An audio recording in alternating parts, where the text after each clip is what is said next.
তো এই অবধি আমরা দেখেছি হারাকু যে পৃথিবীতে মারা যাওয়ার পর অন্য একটি দুনিয়াতে জন্মগ্রহণ করে, যেখানে গডের পাওয়ারের সাথে সে একটি ফার্মিং লাইফ কাটানোর সিদ্ধান্ত নেয়। তার ফার্মিং টুল দিয়ে যে কোনো কাজ খুব সহজেই করা যায় এবং এটা দিয়ে রোপণ করা ফসল অনেক তাড়াতাড়ি বড় হয়। বাট ধীরে ধীরে হারাকুর জীবন বদলাতে শুরু করে। 1, 2, 3 করে তার ফার্মের জনসংখ্যা অনেক বেড়ে যায় এবং একটা সময় তার এই ছোট্ট ফার্ম একটা গ্রামে পরিণত হয়। বাট হারাকু তার পাওয়ার সম্পর্কে সেদিন জানতে পারে যেদিন সে একটা ওয়াইভেনকে একটা অ্যাটাকে মেরে ফেলে। 35 বছরের বাজে জীবন আর 5 বছর ক্যান্সারে সাফার করার পর ফাইনালি হিরাকুর জীবনের বাতি নিভে যায়। তার আত্মা হেভেনলি টাইমে প্রবেশ করে। সেখানে পৃথিবীর গড তাকে এত বাজে জীবন দেওয়ার জন্য তার কাছে ক্ষমা চায় আর এই ভুলের জন্য তাকে একটি হেলদি বডি দিয়ে অন্য একটি দুনিয়াতে রিইনকার্নেট করার অফার জানায়। গড বলে, তোমার নতুন জীবনে তোমার কোনো স্পেশাল রিকোয়েস্ট আছে? তুমি যেটা চাও আমি তোমাকে সেটা বানাতে পারি। আর হিরাকু জানায় মৃত্যুর আগে যদি সে কিছু হতে চেয়ে থাকে, এটা হচ্ছে একটি শূন্য এলাকায় বসবাস আর ফার্মিং করা, যেখানে খুব বেশি একটা মানুষ যায় না। কারণ মৃত্যুর আগে টিভিতে সে সেলিব্রিটিদের ফার্মিং করা দেখেছিল। এমন একটি জীবন যেটা সে ফার্মিং করে কাটাবে। গড একটু ভাবার পর গড অফ এগ্রিকালচারকে কল করে আর কথা শেষে হিরাকুকে সবচেয়ে শক্তিশালী অস্ত্র অলমাইটি ফার্মিং টুল গ্র্যান্ড করে রিইনকার্নেট করে দেয়। হিরাকুর হুঁশ ফিরে একটি জঙ্গলের মাঝে। আশপাশে জঙ্গল ছাড়া আর কিছুই নেই এবং যখনই সে অলমাইটি ফার্মিং টুলের কথা ভাবে ওটা তার হাতে চলে আসে। হিরাকু বলে, গড আমাকে আমার ইচ্ছে মতো একটি জীবন দিয়েছে। আমি একটি জঙ্গলের মাঝখানে, কিন্তু কিছুই করার নেই। আমি তো গডের কাছে এমনটাই চেয়েছিলাম, কিন্তু একটু বেশি হয়ে গেছে। বাট সে খেয়াল করে তার শরীরে আর কোনো ব্যথা নেই। সে 5 বছর পর নিজের শরীরকে ইচ্ছে মতো মুভ করতে পারছে। সে অলমাইটি টুল দিয়ে মাটি কাটতে শুরু করে জমিনকে ফসল রোপণের উপযোগী করার জন্য। আর সে খেয়াল করে অলমাইটি ফার্মিং টুল ইউজ করলে সে একদমই টায়ার্ড ফিল করে না।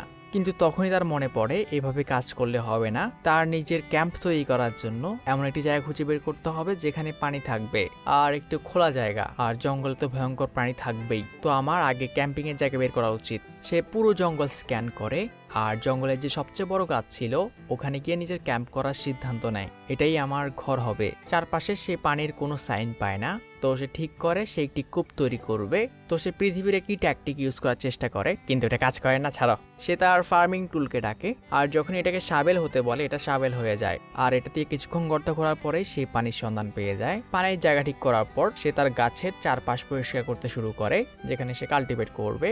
আর হারাকু রিয়েলাইজ করে অলমাইটি টুল যদিও হ্যান্ডি টুলে বদলাতে পারে, কিন্তু এটা কোনো কমপ্লিকেটেড মেশিনে বদলাতে পারে না। চারপাশ যত সম্ভব পরিষ্কার করা শেষে হারাকু রিয়েলাইজ করে তাকে না চাইতেও আশপাশের কিছু গাছপালা কাটতে হবে। আর এটা কাটার জন্য আমি আমার অলমাইটি টুলকে প্রথমে একটি অ্যাক্সে বদলাবো, মানে কুড়ালে। আর আমার পৃথিবীর নলেজ অনুসারে এক সাইড কাটার পর অন্য সাইড দিয়ে শেষ করতে হবে। কিন্তু যখনই হারাকু তার প্রথম কোপ মারে, Here we go! এটা কোনো কুড়াল না, এটা একটা কিলিং মেশিন। পুরো গাছটা এক কোপে পড়ে যায় আর তাকে গাছের তলে ভর্তা হওয়া থেকে বাঁচতে হয়। বাট এটা তার ভালো লাগে।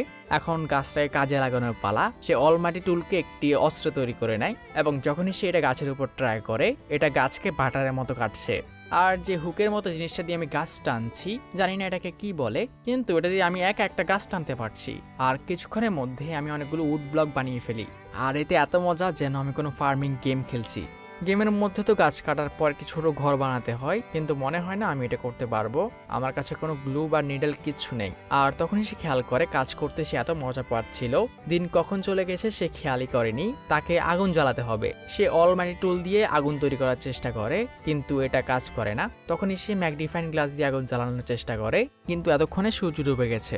আর শেষে রাতের ঠান্ডা থেকে বাঁচার জন্য আমাকে আমার প্রিয় গাছের মধ্যে একটি ছিদ্র করতে হয়েছে।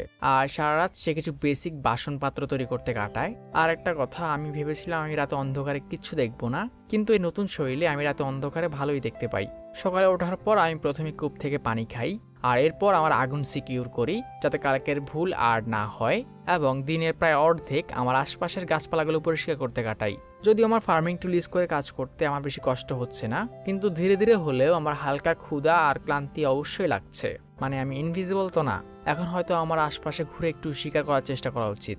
আর তখনই একটি হর্ন র্যাবিট ওর উপরে অ্যাটাক করে, যেটাকে সে ফার্মিং টুল দিয়ে এক কোপেই মেরে ফেলে আর ওটাকে ভুনা করে খায়। ওটার মাথা দিয়ে আমি জমির জন্য স্বাদ তৈরি করি, কিন্তু ওটার মাংস বেশি ভালো না। খাবার শেষে আমার এগুলোকে বের করার কথা মনে পড়লো, আর এর জন্য আমি একটি ইনোভেটিভ টয়লেটও বানিয়ে নিয়েছি। অ্যান্ড যদিও আমি জঙ্গলে, তবুও আমার হালকা প্রাইভেসির দরকার। এরপর সে জমিনে চাষের জন্য জমির মাটি কাটতে শুরু করে, এটা ভাবতে ভাবতে যে সে তার জমিনে কি রোপণ করবে। আর যতক্ষণে তার কাজ শেষ হয় এতক্ষণে সন্ধ্যা হয়ে গেছে। বাট হিরাকু রিয়েলাইজ করে তার কাছে রোপণ করার জন্য কোনো চারা নেই, কাল হয়তো তাকে জঙ্গলে খুঁজতে বের হতে হবে। কিন্তু যখনই সকালে হারাকুর ঘুম ভাঙে সে অবাক হয়ে যায়, কারণ কাল যতটুকু জমিনে সে কাল্টিভেট করেছিল ওখানে চারা উঠে গেছে। সে বুঝতেই পারছে না জমিনে কিছু না থাকা সত্ত্বেও কিভাবে চারা বের হচ্ছে, আর তার মনে হয় এটাও তার অলমাইটি টুলের পাওয়ার। তখনই আমি রিয়েলাইজ করি আমার জঙ্গলের প্রাণীদের থেকে প্রোটেকশনের দরকার। তো আমি যে উডেন ব্লকগুলো ছিল ওগুলো দিয়ে একটি দেওয়াল বানাতে শুরু করি আর ওটার সামনে গর্ত করে দিই। আর কয়েকদিনের মধ্যেই আমার এই কাজ শেষ হয়ে যায়। হয়তো এটা আমাকে জঙ্গলের ছোট প্রাণীগুলো থেকে সেফ রাখবে। আর এই কয়েকদিনের মধ্যে আমার জমিনের চারাগুলো অনেকটা বড় হয়ে গেছে, আর দেখে যা মনে হচ্ছে এগুলো পৃথিবীর থেকে অনেক তাড়াতাড়ি বড় হচ্ছে। এটাও হয়তো ফার্মিং টুলের কারণে। অলমাইটি টুল দিয়ে সে কাঠ বানিয়েছে, আর কাজ শেষে যে কাঠগুলো বেঁচে গিয়েছিল এগুলো দিয়ে আমি একটি ছোট্ট ঘর তৈরি করি। আর হয়তো আমার সিভিলাইজ গ্রাম এখান থেকেই শুরু। হারাকু কয়েকদিন ধরেই তার গ্রামকে বড় করতে কাটায়, আর কয়েকদিন তার এরিয়া বড় করার কাজ করা শেষে হঠাৎ একদিন ফার্মের পাশে সে দুটি কুকুরকে দেখতে পায়। এরা হয়তো অন্য কুকুরদের সাথে ফাইট করেছে, আর হারাকু ওদের ওর ফার্মে নিয়ে আসে। আর কয়েকদিন আগে সে যে ওয়াইল্ড বোরকে শিকার করেছিল ওটার মাংস খেতে দেয়, এবং সে নোটিস করে ওদের মধ্যে একটি হয়তো প্রেগনেন্ট। হারাকু ভাবে ছোটবেলায় আমি চাইতাম আমার এরকম একটি কুকুর থাকুক, হয়তো আমি এখানে এদেরকে হেল্প করে শখ পূরণ করতে পারবো। আর দেখে মনে হয় কুকুরটি প্রবলেম হচ্ছে, তো এই জন্য হারাকু তার ছোট্ট ঘরটিকে ওদের জন্য ছেড়ে দেয়। আর রাতে ঠান্ডা থেকে বাঁচার জন্য সে ওদের ঘরের সামনে আগুনও জ্বালিয়ে দেয়। এ চিন্তায় আমি সারা রাত ঘুমাতে পারিনি। আর পরের দিন সকালে যখন আমি ওদের কাছে যাই ওরা 4টি বাচ্চা জন্ম দিয়েছে। আর এই সুযোগে আমি বোরের সবচেয়ে টেস্টি যে পার্টটা ছিল ওটা ওদের খেতে দিই। কয়েকদিন এভাবেই কেটে যায়। কুকুরগুলো আমার ঘর আর ছাড়েনি, তো আমাকে নিজের জন্য আরো একটি ঘর বানাতে হয়। যতদিনে উলফের বাচ্চাগুলো হাঁটতে শিখেছে আমার ফার্ম থেকেও ফসল আসা শুরু করে দিয়েছে। এটা হচ্ছে টমেটো। হয়তো আমার এগুলো চারপাশে সাপোর্ট দেওয়ার দরকার ছিল। দেখতে যদি এগুলো পৃথিবীর থেকে ছোট মনে হচ্ছিল, কিন্তু এগুলো নিশ্চিত টমেটোই। কয়েকদিনের মধ্যেই কুকুরগুলো হান্টিং শুরু করে আর আমাদের ঘরকে প্রোটেক্টও করে। যাই হোক, যেহেতু ওদেরকে শুধু কুকুর বলতে আমার প্রবলেম হচ্ছিল, তো আমি ওদেরকে নাম দিই। ছেলেটির নাম কুরো আর মেয়েটির নাম ইউকি। বাকিগুলোর জন্য আমার কাছে সাবটাইটেল নাই। আর আমি আগে কখনো ভাবিনি যে কুকুররা সবজি খেতে পারে, আর ওদের সবজি খাওয়া এনজয় করা দেখে এটা আমাকে মোটিভেট করে। আর ধীরে ধীরে আমার ফার্মিং স্কিলও ইমপ্রুভ হতে শুরু করে, কিন্তু এত তাড়া নেই, আমাকে আরো ইমপ্রুভ করতে হবে। এদিকে গডকে দেখা যায় যে হারাকুর উপর নজর রাখছে। যে আমাদের বলছিল সে হারাকুকে ভুল করে এত খারাপ জীবন দেওয়ার জন্য তাকে অন্য একটি দুনিয়ার রিইনকার্নেট করেছে, কিন্তু সে ভুলে তাকে এমন জায়গায় পাঠিয়ে দিয়েছে যাকে ফরেস্ট অফ ডেথ বলে। ওখানে কোনো মানুষ বাঁচতে পারে না। আর সে ভাবে যদি সে আবার মারা যায় তাহলে সে আবার ক্ষমা চেয়ে তাকে রিইনকার্নেট করে দেবে। আর সিউসি এখানে তার অলমাইটি টুলের সব সিক্রেট জেনে গেছে। সে তার জমিনের সবজি দেখে বুঝতে পারে এখান থেকে সেই ফসল বের হয়েছে যেগুলোর কথা সে মাটি কাটার সময় ভাবছিল। যেমন মাটি কাটার সময় যদি আমি পটেটো গাছের কথা ভাবি তাহলে পটেটো গাছে উঠবে। আর আরো আছে, আমার অলমাইটি টুল দিয়ে আমি যে ফসলের রোপণ করি ওটা নর্মালের থেকে কয়েক গুণ দ্রুত বড় হয়। আর গড তাকে এত ভালো পাওয়ার আর নতুন জীবন দেওয়ার জন্য হেরাকু শুকরিয়া স্বরূপ ওদের দুটি মূর্তি তৈরি করে। কিন্তু কয়েকদিন কাটার পরে হেরাকু রিয়েলাইজ করে তার খাবারের টেস্ট একদমই নেই। সে যেটাই খাচ্ছে ওগুলোর টেস্ট একদমই ভালো না, কারণ সে শুধু সিদ্ধ করে খাচ্ছে। তার কাছে কোনো মশলা নেই। যদি আমার কাছে কিছু লবণ থাকতো তাহলেও হতো। এবং মুখে স্বাদ বদলানোর জন্য আমি কিছু ফল গাছ রোপণ করি, কিন্তু এগুলো বড় হতে হয়তো অনেক সময় লাগবে। আমাকে একটু ধৈর্য ধরতে হবে। এভাবেই আর কয়েকদিন কাটে আর হারাকু রিয়েলাইজ করে তার কুকুরদের শিং বের হচ্ছে। এই দুনিয়ার কুকুরদের হয়তো শিং থাকে। কুকুর থাকাতে আমার আরো একটা সুবিধা হয়, কুকুরের সাহায্যে আমি পুরো জঙ্গলে ঘুরতে পারি। আমরা জঙ্গলের যত গভীরে যাই না কেন পুরো ফার্মের রাস্তা হারায় না। আর এর সাহায্যে আমি জঙ্গলে খুঁজতে খুঁজতে একটি ঝর্ণাও খুঁজে পাই। এটা আমাদের ওয়াটার সোর্স হিসেবে কাজ করবে। আমি নদীর ঝর্ণার থেকে একটি পানির লাইন বানাতে পারি। ডিস্টেন্সটা 30 মিনিটের হাঁটা পথ, তো আমাকে অনেক লম্বা ড্রেন খোদাই করতে হবে। পানির কাছে আমার অনেক সময় কাটাতে হতে পারে, তো এই জন্য আমি ওখানে একটি টয়লেটও বানিয়ে ফেলি। আর অলমাইটি টুলিস্কো দৌড়ালে আমাকে বেশি কষ্ট করতে হয় না। আর কুরো এই জার্নিতে অনেক মজা পায়। হেরাকু ফার্মে ফিরে আসে আর প্রয়োজন অনুসারে সে নতুন নতুন ফসল লাগাতে শুরু করে। সরিষা গাছ, হুইট আর সুগার ক্যান। এভাবেই মাস পার হতে থাকে। হারাকু এখন টাইমের হিসাব হারিয়ে ফেলছে এবং উইন্টার আসার সময় হয়ে গেছে। তাকে উইন্টারের জন্য প্রস্তুতি নিতে হবে, যেমন ঘরকে উইন্ড প্রুফ করা, খাবার স্টোর করা, আর স্পেশালি তাকে নিজেকে গরম রাখার প্রস্তুতি নিতে হবে। বাট একদিন হঠাৎই কুরু একটি মনস্টারকে নিয়ে হাজির হয়, একটা বিশাল স্পাইডার। এটা তার জাল দিয়ে হাই কোয়ালিটির সিল্ক কাপড় বানাতে পারে উইথ ডিটেল এমব্রয়ডারি, একটু বেশি হাই কোয়ালিটির। আর এই স্পাইডার হয় আমাদের 3rd ফার্ম মেম্বার, বাচ্চাগুলো বাদে। আর এরপর থেকে স্পাইডারটি আমাদের ফার্মে বসবাস করে ওই বিশাল গাছগুলোর উপরে, এবং ওর ফেভারিট ফুড হচ্ছে আলু। আর আলুর বদলে ও আমাকে বিভিন্ন গরম কাপড়, তোশক ইত্যাদি দিতে থাকে। আর ওকে আমি নাম দিই জাবুটো। শীতকাল চলে আসে, কিন্তু আমার বেশি কষ্ট হচ্ছিল না। জাবুতনের সাহায্যে আমার গরম কাপড়ের ব্যবস্থা হয়েছে, আর উইন্টারের যে প্রিপারেশন আমি নিয়েছি এগুলো আমাকে অনেক হেল্প করছে। কুকুররা আমার কাছেই আছে, কিন্তু জাবুতন আর খাবারের জন্য নামেনি। ও হয়তো হাইবারনেট করছে, কিন্তু এখানে এসে যত আরামেই বসবাস করুক না কেন, হারাকু এখন একা ফিল করে। সে হয়তো মানুষদের সাথে কথা বলাও ভুলে যাবে। লম্বা শীত কাটানোর পর বসন্ত ফিরে আসে, আর কুকুরের বাচ্চাগুলো এখন বড় হয়ে গেছে এবং ওরা সবাই আমাকে ছেড়ে চলে যায়। কিন্তু কয়েকদিন পরেই তারা নিজেদের পার্টনার নিয়ে ফিরে আসে। হয়তো এই জন্য তাদেরকে ফাইটও করতে হয়েছে, কিন্তু এটাই সারপ্রাইজ না। জাবুতনও হাইবারনেশন থেকে বেরিয়ে আসে, আর তারও অনেকগুলো বাচ্চা হয়েছে। আর যেহেতু হারাকুর পরিবার বড় হচ্ছে, সে আরো বেশি বেশি ফার্মল্যান্ড বানাতে শুরু করে। কিন্তু ওদের জন্য কাজ করতে আমার কষ্ট হয় না, এরা উল্টো আমাকে মোটিভেট করে। বাট হঠাৎই জাবুতন অ্যালার্ম বাজাতে শুরু করে, কিছু একটা তাদের দিকে এগিয়ে আসছে। কুরু আর হারাকু দুজনেই শব্দ আসার জায়গার দিকে যায়। তারা সিলভার হেয়ারের একটি এলফকে দেখতে পায়। হারাকুর সব মনস্টাররাই ওর উপর খেপে ওঠে এবং মেয়েটি এখানে ভয় পেয়ে ওর কাছে সাহায্য চাইছিল। কিন্তু কুরু যখনই মেয়েটিকে কভার করার জন্য তার কাছে যায়, সেই মেয়েটির ফাঁদে পড়ে। ও লাফ দিয়ে ওর গলায় কামড় বসায় আর ও রক্ত খেতে শুরু করে, আর সে একটি সুন্দরী অ্যাডাল্ট ভ্যাম্পায়ারে বদলে যায়। হারাকু বুঝতে পারে না এখনই এখানে কি হলো। তখনই উলফরা মেয়েটির উপর অ্যাটাক করে, তার মালিককে কামড় দিয়েছে এবং ওর ভালো করে ধোলাই করে দেয়। হারাকু ওদেরকে থামায়, আর মেয়েটি আবার তার ছোট ফর্মে চলে আসে। সে জানতে চায় সে কি তার কোনো এনিমি কিনা। তুমি কি আমাদের এখানে ক্ষতি করতে এসেছো? আর মেয়েটি এখানে উল্টো ওকে ধমকাতে শুরু করে, আমি এখানে তোমার কোনো ক্ষতি করতে আসিনি, তোমার কুকুরদের দিয়ে আমাকে মারা বন্ধ করো, কিন্তু তুমি এখনই আমার রক্ত খেলে। মেয়েটি ওকে বোঝায় এই সব ওর কুকুরের জন্য। সে যখন এখান দিয়ে যাচ্ছিল, তার কুকুরের উপর অ্যাটাক করে। এর ফলে সে ছোট হয়ে যায় এবং নিজের হালকা শক্তি ফিরে পেয়ে এখান থেকে যাতে সে পালাতে পারে, এজন্যই সে ওর একটু রক্ত খেয়েছিল। হারাকুর মেয়েটির জন্য খারাপ লাগে, আর সে মেয়েটিকে তার রক্ত খাওয়ার অফার করে। হারাকু বলে ও একটু বেশি খাচ্ছে, কিন্তু এতে আমার বেশি কষ্ট হচ্ছে না, হয়তো এটা গডের হেলদি বডির ব্লেসিং এর জন্য। আর কিছুক্ষণের মধ্যেই মেয়েটি আবার বড় হয়ে যায়। তোমার রক্ত অনেক টেস্টি, তোমার শরীরের রক্তের মতো রক্ত আমি জীবনে খাইনি। হারাকু নিজের হাঁটুতে আরো একটু চাপ দেয়, আর তার মনে পড়ে মেয়েটি একবারে আরো বড় হয়েছিল, কিন্তু এখন তো ছোটই মনে হচ্ছে। আর মেয়েটি ওকে বোঝায় যদি সে তার বেশি রক্ত খায় তার লাইফ ডেঞ্জারে পড়তে পারে। কিন্তু হারাকু ওর আরো রক্ত খেতে বলে, কারণ সে ওকে বড়ই দেখতে চায়। সে ভ্যাম্পায়ার মেয়েটিকে তার ফার্মে নিয়ে আসে, আর যখন সে হারাকুর জমিনের ফসল দেখে, সে একটাকেও চিনতে পারে না। এই ফসলগুলো এই দুনিয়াতে নেই, এবং যখনই সেগুলো টেস্ট করে তার কাছে এগুলো অনেক ভালো লাগে। কিন্তু হারাকু এতে খুশি ছিল, সে 1 বছর পর কোনো রিয়েল পার্সনের সাথে কথা বলতে পারছে, এবং তারা পুরো দিনটা একসাথে এনজয় করে। রাতে মেয়েটি হারাকুকে তার সম্পর্কে সবকিছু বলে। তার নাম লুলু লাসি। সে ওষুধের উপর রিসার্চ করে এবং সেখানে পালিয়ে এসেছে কারণ কিছু নোবেল তার রিসার্চ চুরি করার চেষ্টা করেছিল, এবং সে হারাকুর কাছে অনুমতি চায় সে মাঝে মাঝে হারাকুর ফার্মে ঘুরে যেতে পারবে কিনা। কিন্তু হারাকুর কাছে অন্য প্ল্যান আছে। তুমি কি আমার সাথে এখানে বসবাস শুরু করবে? আমি চাই তুমি আমার সাথে সারা জীবন থাকো। আর যখনই মেয়েটি কিছু বলার চেষ্টা করে, হারাকু পুরো শুয়ে পড়ে। আসলে লুলুয়া ভাবে হারাকু এখানে তাকে ম্যারেজ প্রপোজ করেছে, আর সে বুঝতেই পারছে না সে হঠাৎ করে কি অ্যান্সার দেবে। আমাদের আজকে দেখা হয়েছে আর তুমি আমাকে বিয়ের প্রপোজ করছো, তো আমি কি অ্যান্সার দিই? মেয়েটি থাকতে রাজি হয়ে যায়, আমি এখানে থাকতে পারি।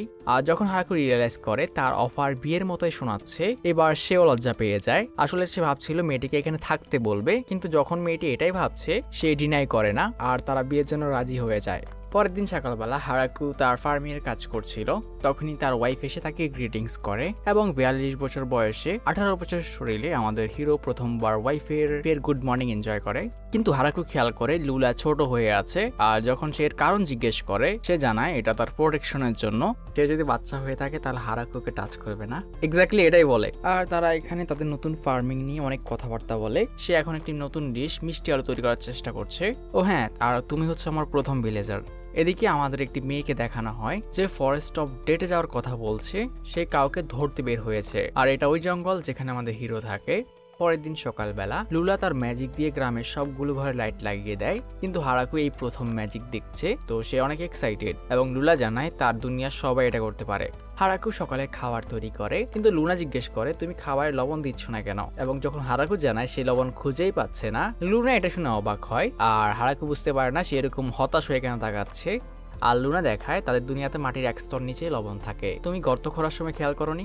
এভাবেই আরো কয়েকদিন সময় কাটে। আর হ্যাঁ, হারাকু জানায় সে আমাদের দুনিয়ার সবচেয়ে প্রিয় জিনিস চা পাতার গাছ তৈরি করেছে, আর এখন সে চাও খেতে পারবে। আমার এটাই দরকার ছিল। কিন্তু তখনই জাবুতান আবারও অ্যালার্মটি বাজায়, এবং যখন হারাকু আর লুডা ওখানে পৌঁছায়, হারাকুর মনে হয় সে ডেজাভু দেখছে। এই ঘটনা তার সাথে আগেও ঘটেছে। কুকুরগুলো আবার কোনো বেচারা মেয়েকে ধরে মাইর দিছে। মেয়েটি জানায় সে একজন এঞ্জেল, আর যখনই লুলু ওকে দেখে ওখান থেকে পালিয়ে যাওয়ার চেষ্টা করে। বাট যখনই মেয়েটি লুলুর উপর চিৎকার করে, কুকুরগুলো ওকে আবার মাইর দেয়।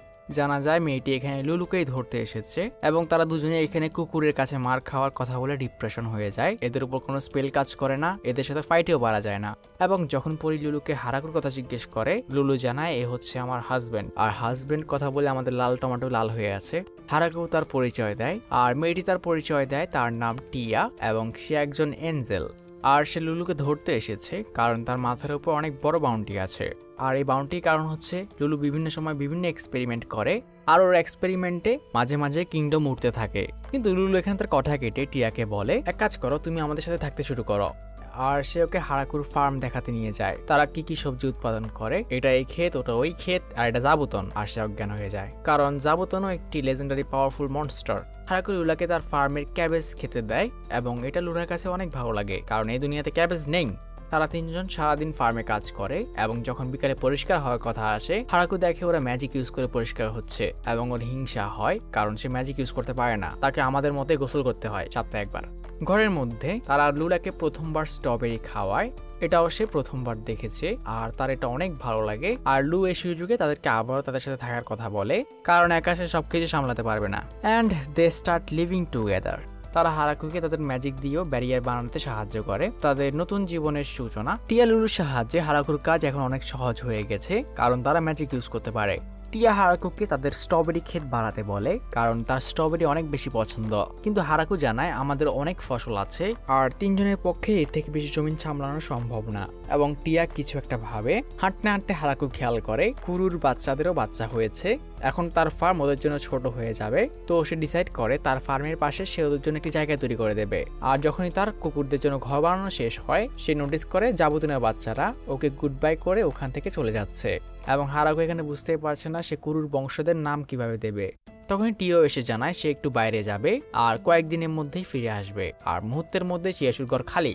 সিন শিফট হয়, কয়েকদিন পরেই টিয়া ফিরে আসে আর সে নিজের সাথে 10-12টা মেয়ে নিয়ে এসেছে। তারা সবাই হাই এলফ আর ওরা সবাই হারাকুর কাছে তার গ্রামে থাকার জন্য অনুমতি চায়। টিয়া ওদেরকে এখানে এই জন্য নিয়ে এসেছে, তারা সবাই একই পরিবার থেকে। কিন্তু হারাকু যখন জিজ্ঞেস করে তোমাদের ফ্যামিলিতে কোনো ছেলে নেই কেন, টিয়া জানায় তারা একটা যুদ্ধে পড়েছিল আর এই যুদ্ধ করতে গিয়ে হাই এলফের সব ছেলেরা মারা গেছে আর তারা এতদিন ধরে জঙ্গলে জঙ্গলে ঘুরছিল। আর আমাদের হারাকু এটা শোনার পর আর মানা করার কিছু নেই। অ্যান্ড এরা সহ আমাদের ফার্মের মেম্বার এখন 10 জন, কুকুরগুলো বাদে। রাইটার এমনটাই চায়। হাই এলফরা নিজেদের জন্য ঘর নিজেরাই বানাতে শুরু করে। তারা ঘর বানাতে হারাকুর থেকেও এক্সপার্ট আর তারা পুরো ঘর মাত্র 10 দিনের মধ্যেই কমপ্লিট করে ফেলে। অ্যান্ড আমাদের হারাকু ডিপ্রেশনে, তার ঘর ওদের থেকে কত ছোট। আর ওরা পৃথিবীর মেয়েদের মতো না, ওরা সবাই ওদের বয়স বলে। এত কিছু বলছি না, সবচেয়ে ছোটটার বয়স 400 বছর। তো যাই হোক, ওরা আমার থেকে বড় ঘর বানিয়েছে কিন্তু সমস্যা নেই, ওরা অনেক চেয়ারফুল আর আমাকে ফার্মিংয়েও হেল্প করে। ঘরের ভিতর যে লাইটিং আছে এটা তারা ম্যাজিক দিয়ে করেছে, কিন্তু ওরা যেসব সবজি আছে ওগুলো কাঁচাই খায়। তোমরা কি জঙ্গলি? তোমরা আগুন ব্যবহার করো আর মাংসও খাও? হ্যাঁ অবশ্যই, আগুন ছাড়া আমরা জঙ্গলে থাকি কিভাবে? না, আমি ভেবেছিলাম এলফরা প্রাকৃতিক প্রেমী হয়, সূর্যের সাথে ওঠা, সূর্য ডোবার পর শুয়ে পড়া, খাবার হিসেবে জঙ্গলের ফলমূল আর যারা গাছপালাকে ভালোবাসে। এক সেকেন্ড হারাকু, আপনি যদি জঙ্গলে এভাবে থাকতে চান তাহলে আপনি 2 দিনে মারা যাবেন। কিন্তু ওরা বয়স বললেও পৃথিবীর মেয়েদের মতো আড্ডা ঠিকই মারে। এভাবেই কয়েকদিন কেটে যায়। আর এখানে থাকতে দেওয়ার জন্য ধন্যবাদ স্বরূপ এলফদের লিডারে জানায় হারাকুকে মাইনিং আর ব্ল্যাকস্মিথিং কাজে সাহায্য করতে চায়। তারা সবাই এতে অনেক ভালো। কিন্তু আমি তো ভাবতাম এসব কাজ ডর্ফরা করে। না, আমরাও পারি। এর জন্য আমাদের প্রথমে কিছু ফার্নেস বানাতে হবে যাতে আমরা আয়রনগুলো গলাতে পারি। ওরা নদী থেকে আয়রন স্যান্ড কালেক্ট করে আর চারকোল দিয়ে ওগুলোকে হিট করে আর শেষে যে মেটাল বের হয় ওটা দিয়ে বিভিন্ন জিনিসপত্র বানাতে পারে। অ্যান্ড এভাবেই হেরাকুর গ্রাম মেটালের যুগে পা রাখে।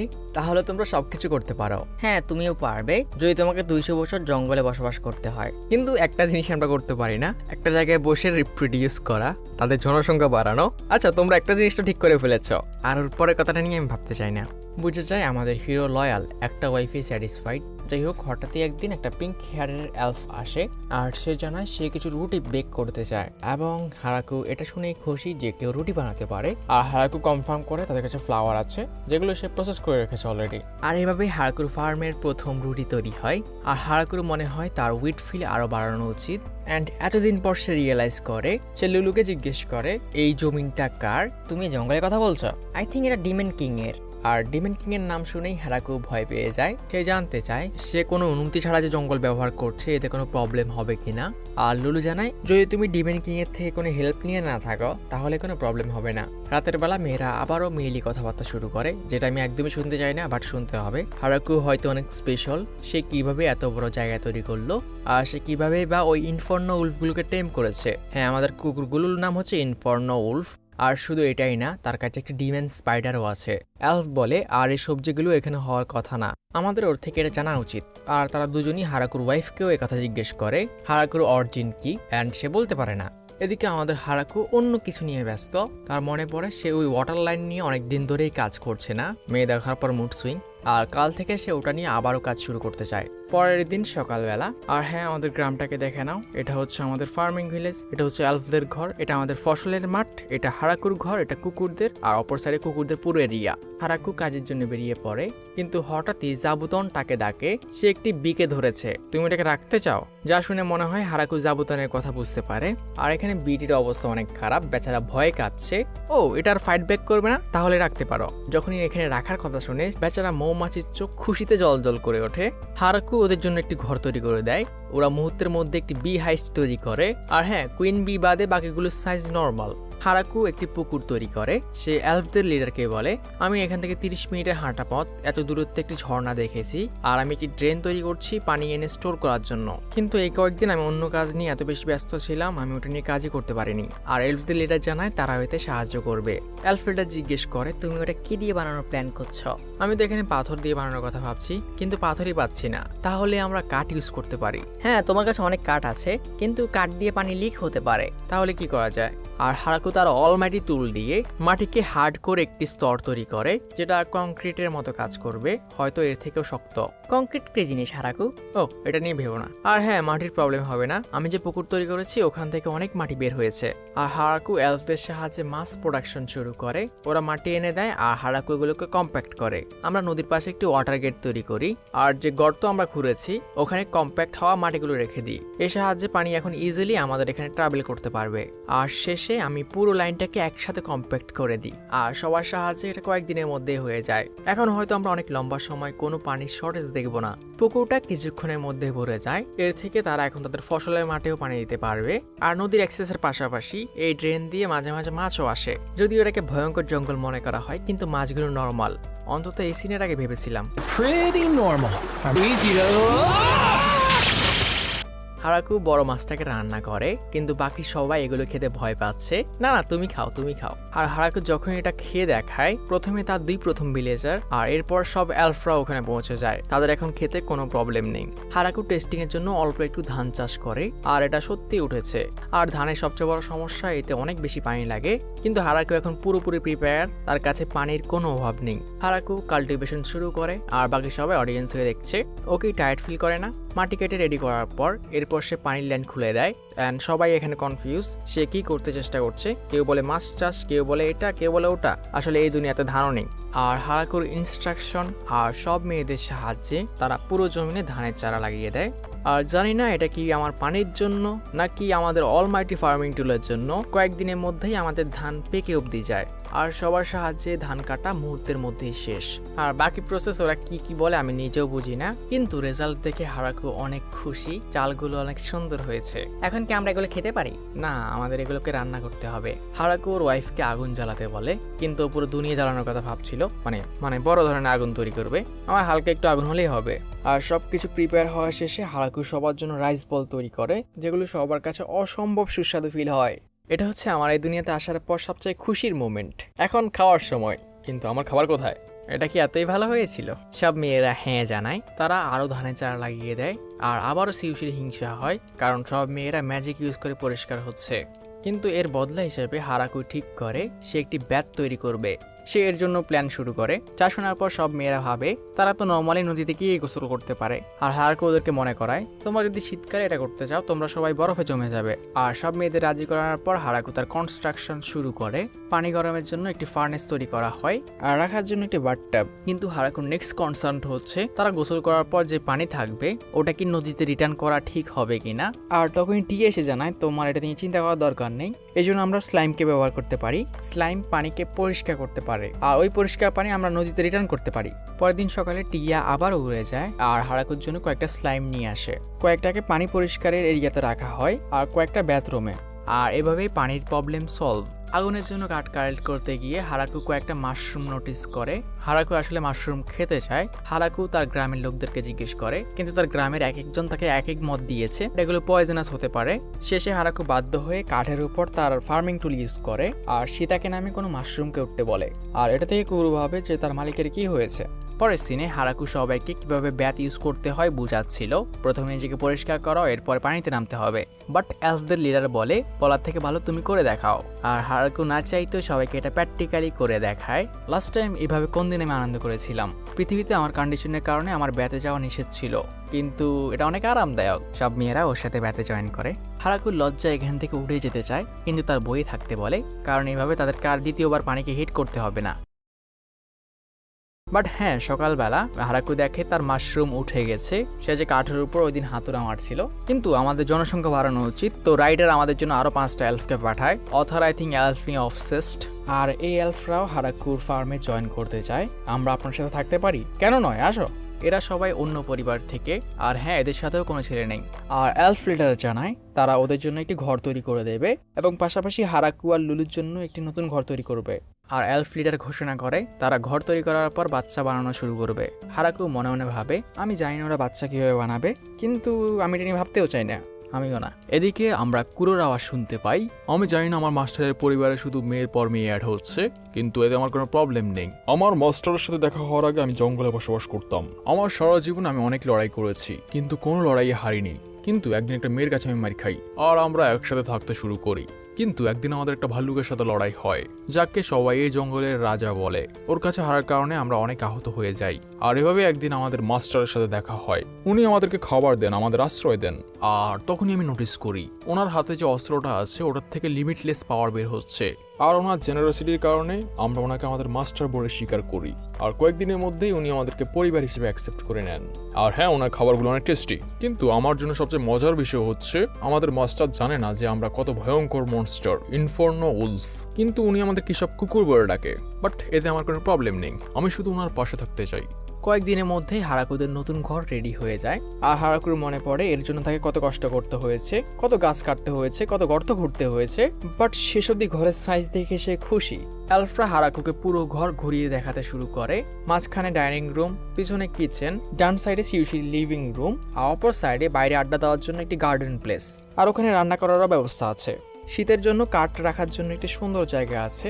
আর প্রত্যেকের আলাদা আলাদা রুম। কিন্তু হারাকুর একটি রুম থেকে সাসপিশিয়াস মনে হয়, কারণ এটা ডবল বেডের। এটা কি জন্য আমি মেয়েদেরকে জিজ্ঞেস করতে চাই না। আর নতুন ঘরের সামনে সে তার কুকুরের দুটো মূর্তি লাগায়। হারাকু ঘরের কাজ কমপ্লিট সেলিব্রেট করার জন্য ডিশ কারি বানাতে চায়। সে সব ইনগ্রেডিয়েন্ট কালেক্ট করে।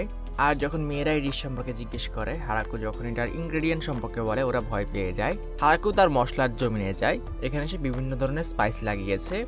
আমি এগুলো নিয়ে অনেক দিন ধরে কাজ করছিলাম। আর লুলার টিয়া এখানে চিনতেই পারছে না এগুলো কিরকম মশলা গাছ, এগুলো তারা জীবনে দেখেনি। সেখান থেকে সে কারির জন্য মশলা কালেক্ট করে নেয়। আর এগুলো শুকানোর জন্য মেয়েরা তাদের ম্যাজিক ইউজ করে। এখানে বিভিন্ন ধরনের মশলা আছে, সবগুলোর নাম আমার জানা নেই। কিন্তু যখনই হারাকু ধন্যা পাতা তার কুকুরদের দেয়, ওরা এটা শুনেই ভয় পেয়ে পালায়। কিন্তু ইনফার্নো উলফ কিছু দিকে ভয় পাচ্ছে। এটা থেকে মেয়েরা কোনো একটা আইডিয়া পায়, আমাদের এটার উপর রিসার্চ করা উচিত। আর যখন হারাকু মরিচ কালেক্ট করে ওদেরকে ডাকে, ওরা কোথাও নেই। আর শুধু এলফ লিডার ওকে সাহায্য করার জন্য এসেছে। এলফদের লিডারের নাম হচ্ছে লিলিয়া। লিলিয়া, তুমি কি আমার একমাত্র হেল্পার? হ্যাঁ, ওরা বলছিল ওরা কি জিনিসের উপর রিসার্চ করবে। আর বলতে পারো আমার মন অনেক বড়, দেখতেছি। লিলিয়ার সাহায্যে হারাকু রান্না করতে শুরু করে। তারা খরগোশের মিট ইউজ করে আর কারির জন্য মশলা প্রিপেয়ার করে। আর কিছুক্ষণের মধ্যে কারি প্রিপেয়ার হয়ে যায়। কিন্তু হারাকুর ফিল হয় সে কিছু একটা ভুলে যাচ্ছে।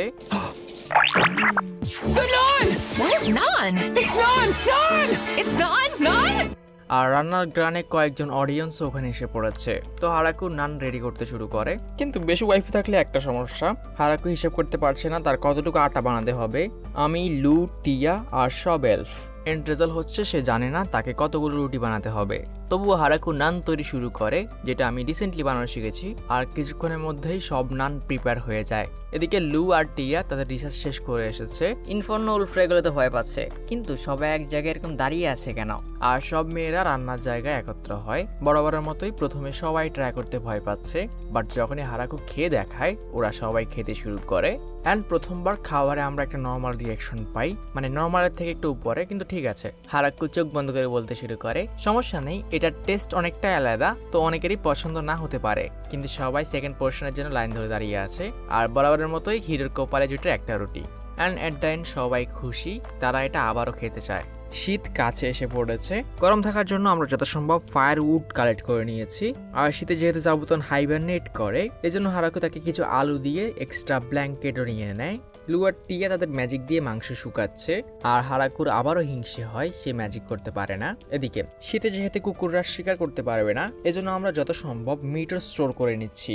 আর সবজি রাখার জন্য আমরা এই বক্সটিকে তৈরি করেছি, যার উপর আমরা শীতকালে একটি ব্ল্যাঙ্কেট দিয়ে দেব, আর এটা একটা ফ্রিজার হিসেবে কাজ করবে। আর লিয়া আর এলফরা এখন তাদের ব্ল্যাক স্মিথিং এর কাজের জন্য প্রিপারেশন নিচ্ছে। রাতে ঘুমানোর আগে হারাকু লুথ থেকে ম্যাজিক সম্পর্কে অনেক কিছু শেখে। আর হারাকুর মনে হয় টিয়া হয়তো অনেক পাওয়ারফুল, কারণ সে এতগুলো আর্থ গোলামকে কন্ট্রোল করতে পারে। কিন্তু হারাকুর মুখে টিয়ার প্রশংসা শুনে লু রেগে ওঠে, আমি অনেক কিছু করতে পারি। আর তারা অনেক লাবিডাবি কথা বলে, যেগুলো আমি বলতে চাই না। অ্যান্ড এট দ্য এন্ড হারাকু অনেক খুশি, লিয়ার কথায় সে অনেক কমফর্ট ফিল করে, এরকম ওয়াইফে দরকার। ফাইনালি শীতকাল এসে পড়েছে, এখন বাইরে কাজ করার মতো আর কিছুই নেই। এজন্য হারাকু পৃথিবীর কয়েকটি ক্লাসিক গেম তৈরি করে। এটার মধ্যে আমি একটাই চিনি, চেস্ট। হারাকু সবাইকে যত সম্ভব রুলস বুঝিয়ে দেয়, যেটা আমি নিজেও বুঝি না। লু আর টিয়া খেলতে শুরু করে, এভাবে 2 ঘন্টা পার হয়। লু প্রতিটা ম্যাচ হারছে, আর সে স্লিপ করে বোর্ডটাকে ফেলে দেয়, এরকম সে বোঝানোর চেষ্টা করে আমরা নতুন করে শুরু করি। কিন্তু টিয়া তার ম্যাজিক ইউজ করে সবগুলোকে আগের জায়গায় নিয়ে আসে। চিটিং করা বন্ধ করো। এদিকে বাকি মেয়েরাও খেলছে, আর হারাকু নোটিস করে কুরো সাজেস্ট করছে কোনটা বেস্ট মুভ হবে। আর সে অবাক হয় কুকুর কিভাবে এত ভালো রুলস ফলো করছে। কিন্তু অবাক হওয়ার কিছু নেই, দুটো কুকুর চেস্ট খেলছে, যেটা আমিও পারি না। প্রথমে হারাকুর যদিও ওটা কিউট লাগে, কিন্তু সে খেয়াল করে ওরা অনেক ইন্টেন্সলি এটা করছে, যেন একজন আরেকজনকে মেরে ফেলবে। তখনই লু মানুষদের সাথে না পেরে কুকুরদের সাথে খেলার সিদ্ধান্ত নেয়, আর পরক্ষণে সে ডিপ্রেশনে কুকুরদের কাছে হেরে গেছে। এরপর কুকুরের সাথে হারাকুও খেলার চেষ্টা করে, কিন্তু যে সবাইকে বুঝিয়েছে সে নিজেই কুকুরের কাছে হেরে যায়। অ্যান্ড কুরু একে একে সবাইকে ডিস্ট্রয় করে, কাউকে ছাড়ে না। আর তারা বোলিং গেমও তৈরি করেছে, যেটাতে হারাকু অনেক ভালো, আর সব মেয়েরা ওটা এনজয় করে। এভাবে শীত কাটতে থাকে, কিন্তু লু ডিপ্রেশনে কেন? এবং যে ফ্রিজার হারাকু তৈরি করেছিল ওটাও কাজ করছে, সব সবজি একদম ফ্রেশ, তারা শীতের মধ্যেও সবজি এনজয় করতে পারছে। দিন পার হতে থাকে, আর শীতকাল গিয়ে আবার বসন্ত চলে আসে। এখন গরমকে এনজয় করার সময়। এখন আমাদের করণীয় কি? আমি প্রথমে আমাদের সবজি লাগানোর কথা ভাবছি, আর জাবুতন হয়তো হাইবারনেশন থেকে উঠে যাবে। কিন্তু তখনই জাবুতন আবারও অ্যালার্ম বাজাতে শুরু করে, কিছু একটা তাদের গ্রামের দিকে এগিয়ে আসছে। হারাকুর দেখে মনে হয় এটা একটা ড্রাগন, কিন্তু টিয়া বলে এটা ড্রাগন না, এটা একটা ওয়াইভেন। ওয়াইভেনটা তাদের গ্রামের দিকে আসছে। হারাকু বুঝতে পারছে না সে কি করবে। ড্রাগনটা হয়তো কিছু না করে চলে যেতে পারে, বাট না, ড্রাগনটা ফায়ারবল অ্যাটাক করতে যায়। লু আর টিয়া অ্যাটাক থামানোর জন্য একটি ব্যারিয়ার তৈরি করে, কিন্তু ব্যারিয়ার অ্যাটাক পুরোপুরি থামাতে পারে না। চারপাশে আগুন ধরতে শুরু করে, এলফ্রেড নেভাতে ব্যস্ত হয়ে যায়। ডেসপারেশনে হারাকু তার ফার্মিং টুলকে সামিন করে, এটা না চাইতেও একটা স্পিয়ার হয়ে যায়। মেয়েরা জানায় এদের সামনে একটি ব্যারিয়ারও থাকে, কিন্তু বেশি পাওয়ার সময় নেই। হারাকু স্পিয়ার ড্রাগনের দিকে ছুঁড়ে মারে, এবং এটা এত পাওয়ারফুল, এটা ড্রাগনের 3টা ব্যারিয়ার ভেঙে ড্রাগনটার ডানা ছিঁড়ে ফেলে। বাট হারাকু পড়ারও সুযোগ দেয় না, সে আবার স্পিয়ার সামিন করে, আর এবার ড্রাগনটার বুকে এম করে। আর এভাবেই ভাইভেন্টের গল্প শেষ। অ্যান্ড মেয়েরা সবাই শকে, এখনই কি হলো? তারা প্রথমে আগুন নেভায়, এরপর জঙ্গলে ভাইভেন্টটাকে চেক করতে যায়। হারাকু জিজ্ঞেস করে এ দুনিয়াতে কি এত বড় মনস্টার কমন? মেয়েরা জানায় না, এগুলো অনেক রেয়ার, আর এই ড্রাগনের সাইজের ভাইভেন্ট তো দেখাই যায় না। অ্যান্ড তাদের সন্দেহ হয় এটা হয়তো কেউ ইচ্ছে করে তাদের উপর অ্যাটাক করার জন্য পাঠিয়েছে। টিয়া জানায় এটা পসিবল না, কারণ এই ভাইভেন্ট অনেক দামি আর রেয়ার হয়, কেউ এটাকে টেস্ট করার জন্য অন্তত পাঠাবে না। কিন্তু এটার মাংস নাকি অনেক টেস্টি হয়। আর টিয়ার সাজেশনে তার ভাইভেন্টের মাংস রান্না করে। ভাইভেন্টের মাংস খাওয়া এই দুনিয়ার নোবেলদের জন্য একটা স্বপ্নের মতো। আর হারাকু এটার দিকে ভাইভেন্ট স্টিক, ফ্রাই আর স্টুপও তৈরি করে। যেটা সবার অনেক ভালো লাগে আর সবাই একসাথে এনজয় করে। কিন্তু টিয়া আর লুর কাছে একটা জিনিস অফ লাগে, হারাকুরের স্পিয়ার এত পাওয়ারফুল কিভাবে। লু টিয়াকে জিজ্ঞেস করে, তোমার মনে হয় তোমার শিল্ড হারাকুর স্পিয়ারটাকে ব্লক করতে পারবে? আর টিয়া জানায় অসম্ভব, একটা ওয়াইভেন্টের শিল্ডও ওটার সামনে দাঁড়াতে পারেনি। আর তারা এবার শুক্রিয়া জ্ঞাপন করে, কারণ তারা এখানে আসার পর কুকুরের হাতে পড়েছিল, কুকুরের মার খেয়েছে, হারাকুর মাই খায় নাই। অ্যান্ড হারাকু আবারও কনফিউজ, ওরা কি নিয়ে কথা বলছে। এদিকে আমাদের হেরাকুর গ্রামের বাম দিকে ডিমনিক কিংডমে নিয়ে যাওয়া হয়, তোমাদের কোন সাইডে আমি জানি না। সেখানে ডিমন কিং এর অ্যাসিস্ট্যান্টরা সবাই ভয়ে কাঁপছে। কেউ একজন একটা ভাইভেন্টকে মেরে ফেলেছে, যেটাকে মারতে একটা এস র্যাঙ্কের পুরো অর্গানাইজ একটা টিম লাগে, আর একটাকে মারতে ডিমন কিংডমের পুরো ফোর্সও লাগতে পারে। কিন্তু একজন রিভিল করে ওই গ্রামের একজন একটা স্পিয়ার দিয়ে ওটাকে মেরে ফেলেছে, তাও জমিন থেকে। আর এই ড্রাগনটাকে এই ডিমন কিং এর লোকেরা পাঠিয়েছে ওই ছোট্ট গ্রামটাকে টেস্ট করার জন্য, আর তারা সবাই এখন ভয়ে কাঁপছে। ডিমন কিংডমের নর্থ ইস্টে ড্রাগন কিংডম, আর ড্রাগন কিং এর কাছেও তার বাটলার খবর নিয়ে আসে। সে তার নিজের চোখে দেখেছে একটা ওয়াইভেনকে ওই গ্রামের একজন সাধারণ মানুষ 2 হিটে মেরে ফেলেছে। আর ড্রাগন কিং জিজ্ঞেস করে, ওই স্পিয়ার যদি আমার শরীরে লাগতো তাহলে কি হতে পারে? এটা আপনাকে ভেদ করে চলে যাবে। এখন তাহলে আমাদের কি করা উচিত? অ্যাটাক করা সবচেয়ে বড় বোকামি হবে। মানে বোঝা যায় সবাই এখন গোপনে গোপনে শিউশির গ্রামকে ভয় পাচ্ছে, ডিমন কিং, ড্রাগন কিং সবাই। এদিকে আমরা আবার আমাদের সাধারণ গ্রামে ফিরে আসি। ওয়াইভেন্টের মিট আমার কাছে অনেক ভালো লেগেছে, কিন্তু কিছু একটা তো মিসিং। আমরা কিছু আঙুর চাষ করেছি, আর এখন হারাকুরা কি করবে আমরা ভালো করেই জানি। মেয়েরা ওখানে চলে আসে, আর হারাকু ঘোষণা করে এখন তারা তৈরি করতে যাচ্ছে। আর এই প্রথমবার হারাকুকে কিছু এক্সপ্লেন করতে হয় না, কারণ এই দুনিয়াতে প্রসেস সবাই জানে। সবাই কাজে লেগে পড়ে। প্রথমে এগুলোকে হারভেস্ট করা, আর এরপর পিষে রস বের করা। আর রস বের করার জন্য আমরা এটা তৈরি করেছি, এগুলোকে তোমাদের পা দিয়ে পিষতে হবে। কিন্তু সবার কাছে এটা উইয়ার্ড লাগে, তারা এমন কিছুতে পা দিতে যাচ্ছে যেটা তারা খাবে। আর নিচে থেকে হারাকু এগুলোকে কালেক্ট করবে। আর হ্যাঁ, এই ব্যারেলগুলো একটি এলফমি আমাকে তৈরি করে দিয়েছে। মেয়েরা তাদের কাজে লেগে পড়ে, পা দিয়ে আঙুর পিষা। বাট এটা তারা ভালোভাবে করে উঠতে পারছে না, এগুলোর উপর হাঁটা টাফ, তারা ঠিক করে হাঁটতে পারছে না। আর এর সলিউশন মেয়েরাই বের করে। তারা রিদম বজায় রাখার জন্য একটা গান গাইতে শুরু করে। 신강간이 발소센 쌈버스 데리다 뱀 러밍 뱀 바리카스 뱀 랭 으를 알메 জানি না এটা কিভাবে কাজ করে, বাট কাজ করছে। কিন্তু সবচেয়ে ভালো ছিল গানটা। এবার জোসও বের হচ্ছে, আর তারা হারাকুকেও এতে সামিল করে নেয়। আর কালেক্ট করা শেষে এখন এগুলোকে ফার্মেন্ট হতে দিতে হবে। আর হ্যাঁ, আমি কাউন্ট করছি 60টা, বাট ওরা বলেছে ওরা 16টা ব্যারেল ফিল করেছে। আর হারাকু ফিল হয় এটা একটু বেশি, কিন্তু কাজে আসবে ওদের, আমাদের না। এদিকে দেখা যায় গড যে তার উপর নজর রাখছিল, তার ক্লাস তার ওয়াইফে নিচ্ছে। সে একটা ছেলেকে এত কষ্ট দিয়েছে, আর যখন রিএনকানেক্ট করলো তাকে এরকম একটি ভয়ঙ্কর জঙ্গলে পাঠিয়েছে। গড এখানে গডেসকে শান্ত করার চেষ্টা করে, দেখো ছেলেটা কত খুশি। কিন্তু গডেস জানায় যে হাতিয়ার সে তাকে দিয়েছে এটার বেশি ইউজ করলে সে মারা যেতে পারে, ওটা তার ম্যানা ড্রেন করে ওকে মেরে ফেলবে। কিন্তু গড জানায় ওর শরীর অনেক পাওয়ারফুল, ওর ম্যানা ড্রেনই হয় না। বাট আমরা সিক্রেট জানতে পারি, কারণ যেহেতু হারাকু গডেসকে দেখেনি, এজন্য সে গডেসের মূর্তির চেহারা একটি বৃদ্ধ লোকের মতো বানিয়েছে। আর এটাই গডেসের সবচেয়ে বড় সমস্যা, সে হারাকুর মতো একটা পবিত্র আত্মার সাথে দেখা করতে চেয়েছিল। এদিকে আরো দিন পার হতে থাকে।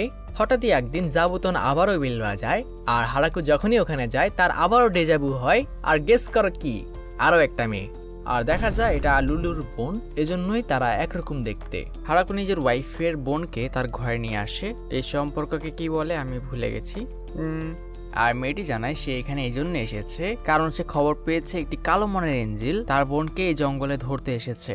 আর কালোমন বলায় টিয়া রেগে ওঠে, কিন্তু মেয়েটির বিশ্বাস হচ্ছিল না হারাকু তার বোনের হাজবেন্ড। আর এই জন্য কুরু তাকে একটু ধমক দেয়। লুলু বলে যে ইনফর্নো উলফরা তোমাকে পিটেছে, এদের মালিক ও, এই পুরো জায়গা ও কন্ট্রোল করে, আর সে একটি ভাইভেনকেও হারিয়েছে। অ্যান্ড হারাকু এখানে প্রথমবার শোনে কুরু কোনো কুকুর না, সে একটা উলফ। কুরু, তাহলে তোমার নামের সাথে ইনফর্নো মানে কি? আর সে ওকে আগুন মেরে দেখায়। ও নাইস কুরো। আর বাকিরা এতে অবাক হয়, ও ওদের সাথে এতদিন ধরে আছে কিন্তু ওদের সম্পর্কে কিছুই জানে না।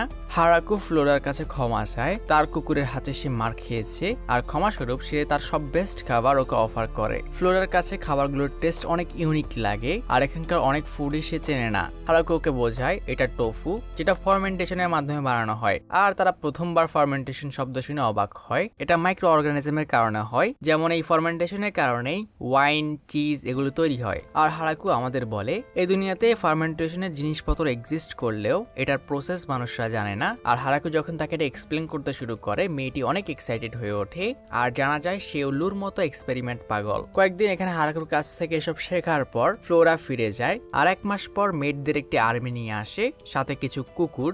আর হ্যাঁ, আর বলতে মন চাইতেছে না, এরাও সব মেয়ে। আর মেয়েদের লিডার হারাকুকে জানায় সে যেভাবে চায় তাদেরকে ইউজ করতে পারে, কিন্তু হারাকু মেয়েদের বাদে তাদের সাথে আসা গরুদের নিয়ে এক্সাইটেড। আশা করি এই গরুগুলো নর্মাল হবে। আর ফ্লোরা জানায় হ্যাঁ, এগুলো নর্মাল গরু, এগুলো দুধ দিয়ে থাকে আর দুধ দিয়ে তারা বাটার আর চিজও বানাতে পারবে। কিন্তু এই সবে টিয়া ফিল করে এখানে সেই একমাত্র যার কোনো জোড়া নেই, মানে তার জাতির কোনো এঞ্জেল এখানে বসবাস করে না। আর সে আবারও হারাকুর থেকে অনুমতি নিয়ে ওখান থেকে চলে যায়। আর পরের দিন সাথে করে তার জাতির 3 জন এঞ্জেলকে নিয়ে আসে, সাথে ছিল মুরগি আর লেজারম্যান। কিন্তু হারাকু আবার ওই একই প্রশ্ন, এটা কি নর্মাল মুরগি? কোনো আগুন টাগুন মারে না তো? না, এটা শুধু নর্মাল ডিম দিয়ে থাকে। যাক, ভালো হয়েছে। আর টিয়া আর এই গ্রামে একা না, এটা ভেবে সে সুপার খুশি। মেয়েরা ঘরের পরিষ্কার আর রান্না বান্নার কাজ সামলায়। এরা ইয়োগার্ড নামে কোনো একটা জাতি থেকে বিলং করে, কিন্তু এরা মেড হলেও এরা ভালো রান্না করতে পারে না।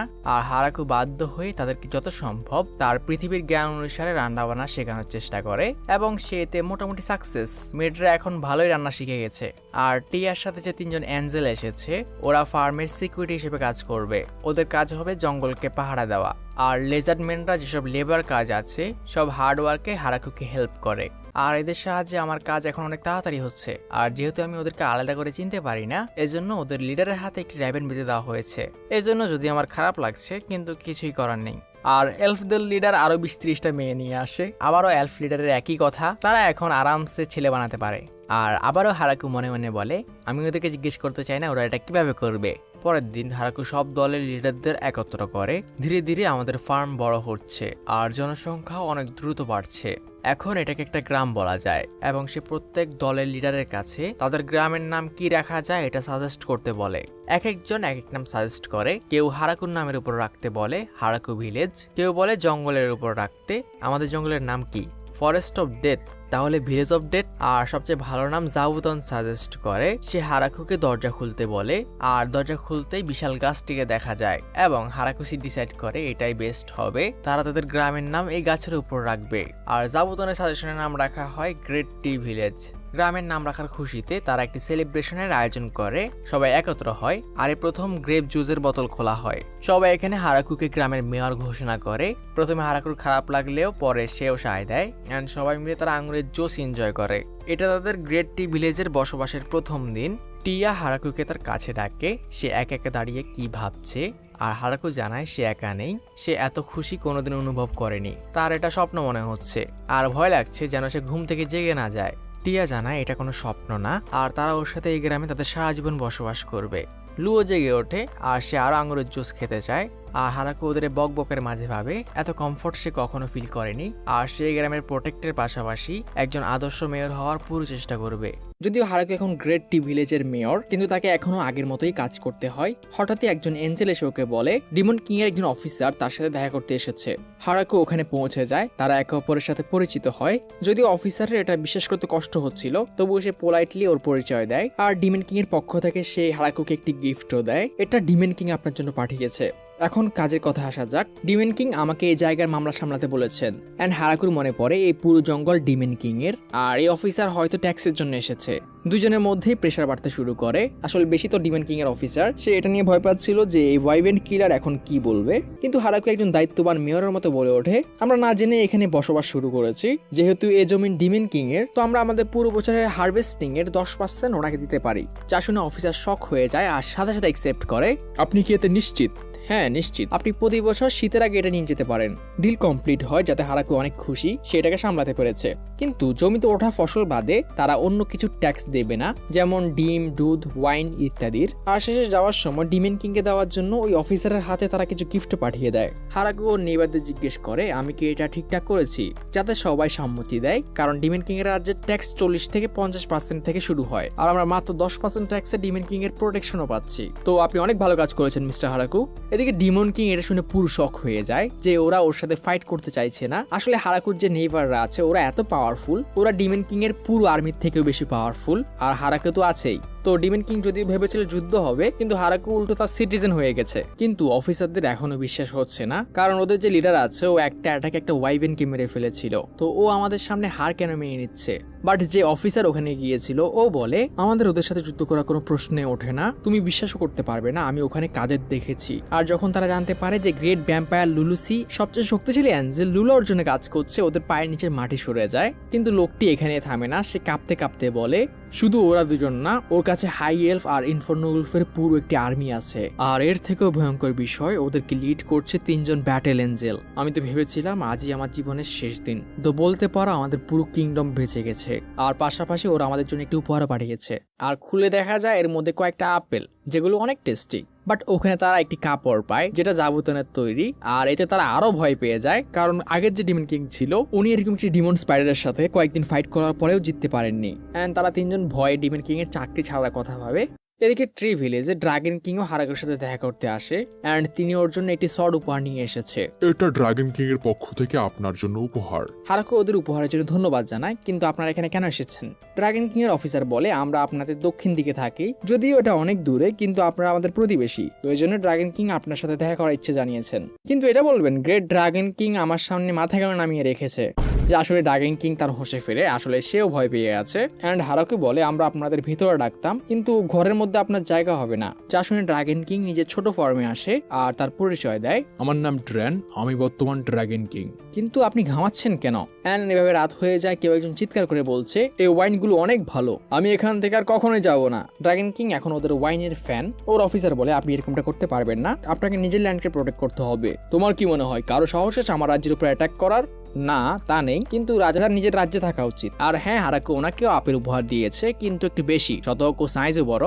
পরের দিন হারাকু লুলা আর টিয়ের সাথে আলোচনা করে আজকাল তাদের এখানে অনেক গেস্ট আসছে, তো তাদের একটি গেস্ট হাউস বানানো উচিত। তো হারাকু একটি ছোট্ট ঘর বানাতে বলে, কিন্তু এলফ লিডার আর লুলা বলে আমাদের এখানে এতদিন ডিমন কিং আর ড্রাগন কিং এর সৈন্যরা এসেছিল যারা অনেক শক্তিশালী, তো তারা খুব সহজে এখানে আসতে পারে। কিন্তু এরপর যে সাধারণ মানুষ বা নর্মাল পার্সনরা এখানে আসবে ওরা এত পাওয়ারফুল হবে না, তো তারা গ্রুপেই ট্রাভেল করবে, তাই আমাদের একটু বড় ঘর বানাতে হবে। আর এলফ লিডার বলে 30 জন থাকতে পারে, এরকম ঘর বানালেই হবে। অ্যান্ড হারাকু গেস্ট ওয়েলকামের জন্য একটি টিমও তৈরি করে, কারণ এতদিন ধরে যারাই আসে তারা ওদের ধমকে ধমকে ভিতরে আনে। তো গেস্ট ওয়েলকামের জন্য একটি নতুন টিম গঠন করা হয়, আর জাবুতনের ক্ষেত্রে তাকে একটি বেল দেওয়া হয় যাতে গেস্ট আসলে সে এটা বাজায়। এবং লুলার বোনকে দায়িত্ব দেওয়া হয় যদি কোনো গেস্ট রাতে এখানে থাকে ওদের উপর নজর রাখতে, কারণ সে আমার মতো রাতে ঘুমায় না। অ্যান্ড কয়েকদিনের মধ্যে নতুন মেহমানও চলে আসে, এরা সবাই বিস্টম্যান। তারা পূর্ব দিকে পাহাড়ের পাশে হাউলিং ভিলেজ নামে একটি গ্রাম থেকে এসেছে, আর আমরা আপনাদের সাথে একটি ভালো সম্পর্ক বানাতে চাই।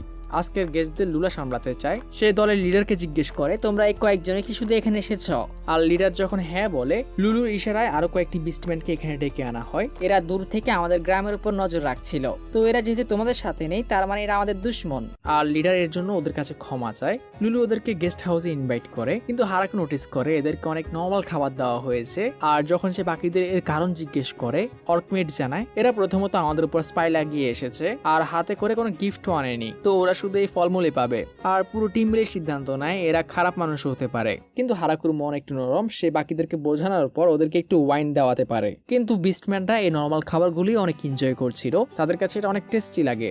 হারাকু ওদের কাছে গিয়ে ওদের গ্রাম সম্পর্কে জানতে চায়। লিডার বলতে শুরু করে তাদের গ্রামটি মাত্র 500 বছর পুরানো, তাদের এই ছোট্ট গ্রামের জনসংখ্যা 100-র মতো, অ্যান্ড তাদের মধ্যে বেশিরভাগই বিস্টম্যান। আর তারা আরো জানায় তারা আগে মানুষদের সাথে ট্রেড করতো, কিন্তু কোনো সমস্যার কারণে এখন এটা থেমে গেছে, এবং তাদের গ্রাম হান্টিং আর মাইনিং এ অনেক ভালো, তো তারা এইসব জিনিস নিয়ে ওদের সাথে ট্রেড করতে পারবে।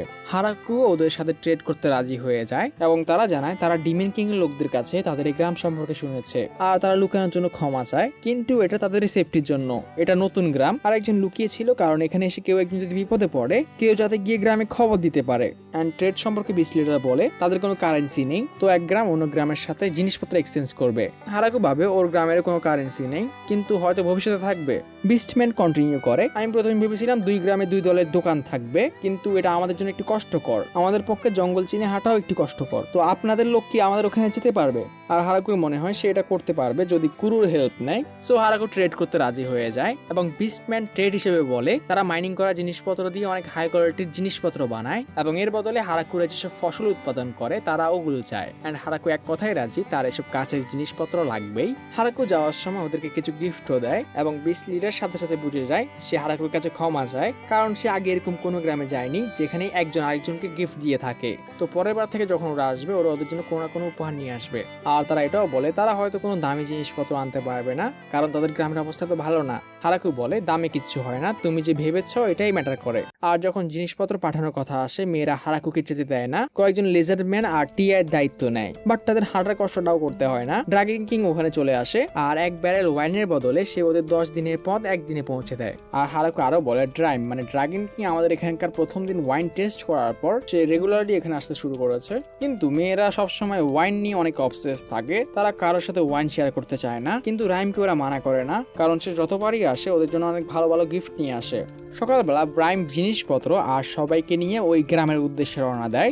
ওয়াইনের জন্য ধন্যবাদ মেয়র। কোনো সমস্যা নেই। আর ড্রাগন কিং ওদের নিয়ে ওই গ্রামে পৌঁছে যায়। বিস্ট ভিলেজের সবাই প্রথমে ড্রাগন দেখে ভয় পেলেও বাকিদেরকে দেখে চিনতে পারে এরা ওই গ্রাম থেকে। আর যখন হারাকু জিজ্ঞেস করে ব্যবসা কেমন গিয়েছে, টিয়া বলে আমরা সবগুলোকে এক্সচেঞ্জ করতে পেরেছি। প্রথমে যদি ওরা ভয় পাচ্ছিল আমাদের কাছে আসতে, কিন্তু ওদের একটু ফ্রি স্যাম্পল দিতেই ওরা সবাই পাগল হয়ে যায় আর আমরা আমাদের সব জিনিসপত্র এক্সচেঞ্জ করতে পারি। কিন্তু ড্রাগন কিং ডিপ্রেশনে কেন? আসলে টিয়া ওকে ভয় দেখিয়ে ওর ওয়াইনগুলোকেও সেল করে দিয়েছে। অ্যান্ড হারাকু ওর মন ভালো করে দেয়, আমি তোমাকে 2 ব্যারেল দিয়ে দেবো। আর টি আরো বলে হাউলিং ভিলেজের মেয়র রিকোয়েস্ট করেছে আমরা ওদের গ্রামের কিছু লোক আমাদের গ্রামে আশ্রয় দিতে পারবো কিনা, ওখান থেকে 20 জনের মতো আসতে পারে। অ্যান্ড হারাকুও রাজি হয়ে যায়, আমাদের কিছু কাজের লোক দরকার আছে। অ্যান্ড চিন্তা করবেন না মেয়র, ওরা সবাই যুবতী মেয়ে, যেটা হারাকুর একদমই ভালো লাগে না। আসলে তার গ্রামের 99%ই ছেলে, তো সে একটি কন্ডিশন দেয় তাদেরকে অন্তত 2টি ছেলেকে পাঠাতে হবে, তাহলে আমি ওদেরকে অ্যাকসেপ্ট করব।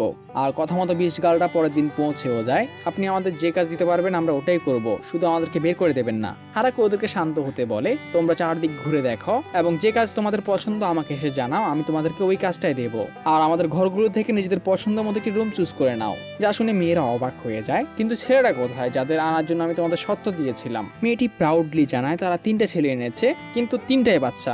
আপনি যেমন বলেছিলেন আমরা আপনার জন্য যুবক ছেলে নিয়ে এসেছি। এরা যুবক না তো, এরা বাচ্চা। আমি যুবক বলতে কোনো বাচ্চাকে বুঝাইনি, আমি ভবিষ্যতে গ্রামের দায়িত্ব নেওয়ার মতো ছেলের কথা বলেছি। পরের দিন হারাকু বলতে শুরু করে, প্রথমে বিস্টম্যানরা ভেবেছিল বা গার্লরা ভেবেছিল এখানে আসার পর ওদেরকে অনেক খারাপ ভাবে ট্রিট করা হবে, এজন্যই ওরা সবাই এত নার্ভাস ছিল, কিন্তু এখন মনে হয় ওরা সবাই খুশি। অর্কমেট বলে ওরা এখানে অনেক ভালোভাবেই থাকছে, কিন্তু সমস্যা হচ্ছে ওরা বারবার অজ্ঞান হয়ে যায়। আর এর কারণ হচ্ছে আমাদের পেয়ারা জাবুতন আর কুরুর পরিবার। যাই হোক, কিন্তু বিস্ট বাচ্চারা অনেক খুশি। প্রথম মানুষের মতো দেখতে 3 ছেলে, যারা হয়তো ভবিষ্যতে এলফদের সাহায্য করবে। তখনই হারাকু নোটিস করে একটি বিস্ট গার্ল ম্যাজিক ইউজ করছে, আর সে বুক ভরা কষ্ট নিয়ে জিজ্ঞেস করে তোমরাও কি ম্যাজিক ইউজ করতে পারো? হ্যাঁ, আমরা 20 জনই ম্যাজিক ইউজ করতে পারি। হারাকু টিয়াকে বলে এখানে এমন কেউ আছে যে ম্যাজিক ইউজ করতে পারে না? আর হারাকু তার শার্লক হোমসের স্কিল আনলক করে। লিলিয়া, তোমরা পারো? হ্যাঁ, সব হাই এলফরাই ম্যাজিক ইউজ করতে পারে। অর্ক, আমরা ফায়ার আর ওয়াটার ম্যাজিকে ভালো, হয়তো লেজার্ড ম্যানটা পারে না। মেয়র, আমরা পানির ম্যাজিকে ভালো। আচ্ছা, আমি তোমাদের নিয়ে অনেক খুশি। অ্যান্ড হতবাগা স্লাইমও এসে ওর সামনে শো অফ করে, আমরাও পারি। কষ্ট পাবেন না মেয়র, এখানে 3 জন আছে যারা ম্যাজিক ইউজ করতে পারে না।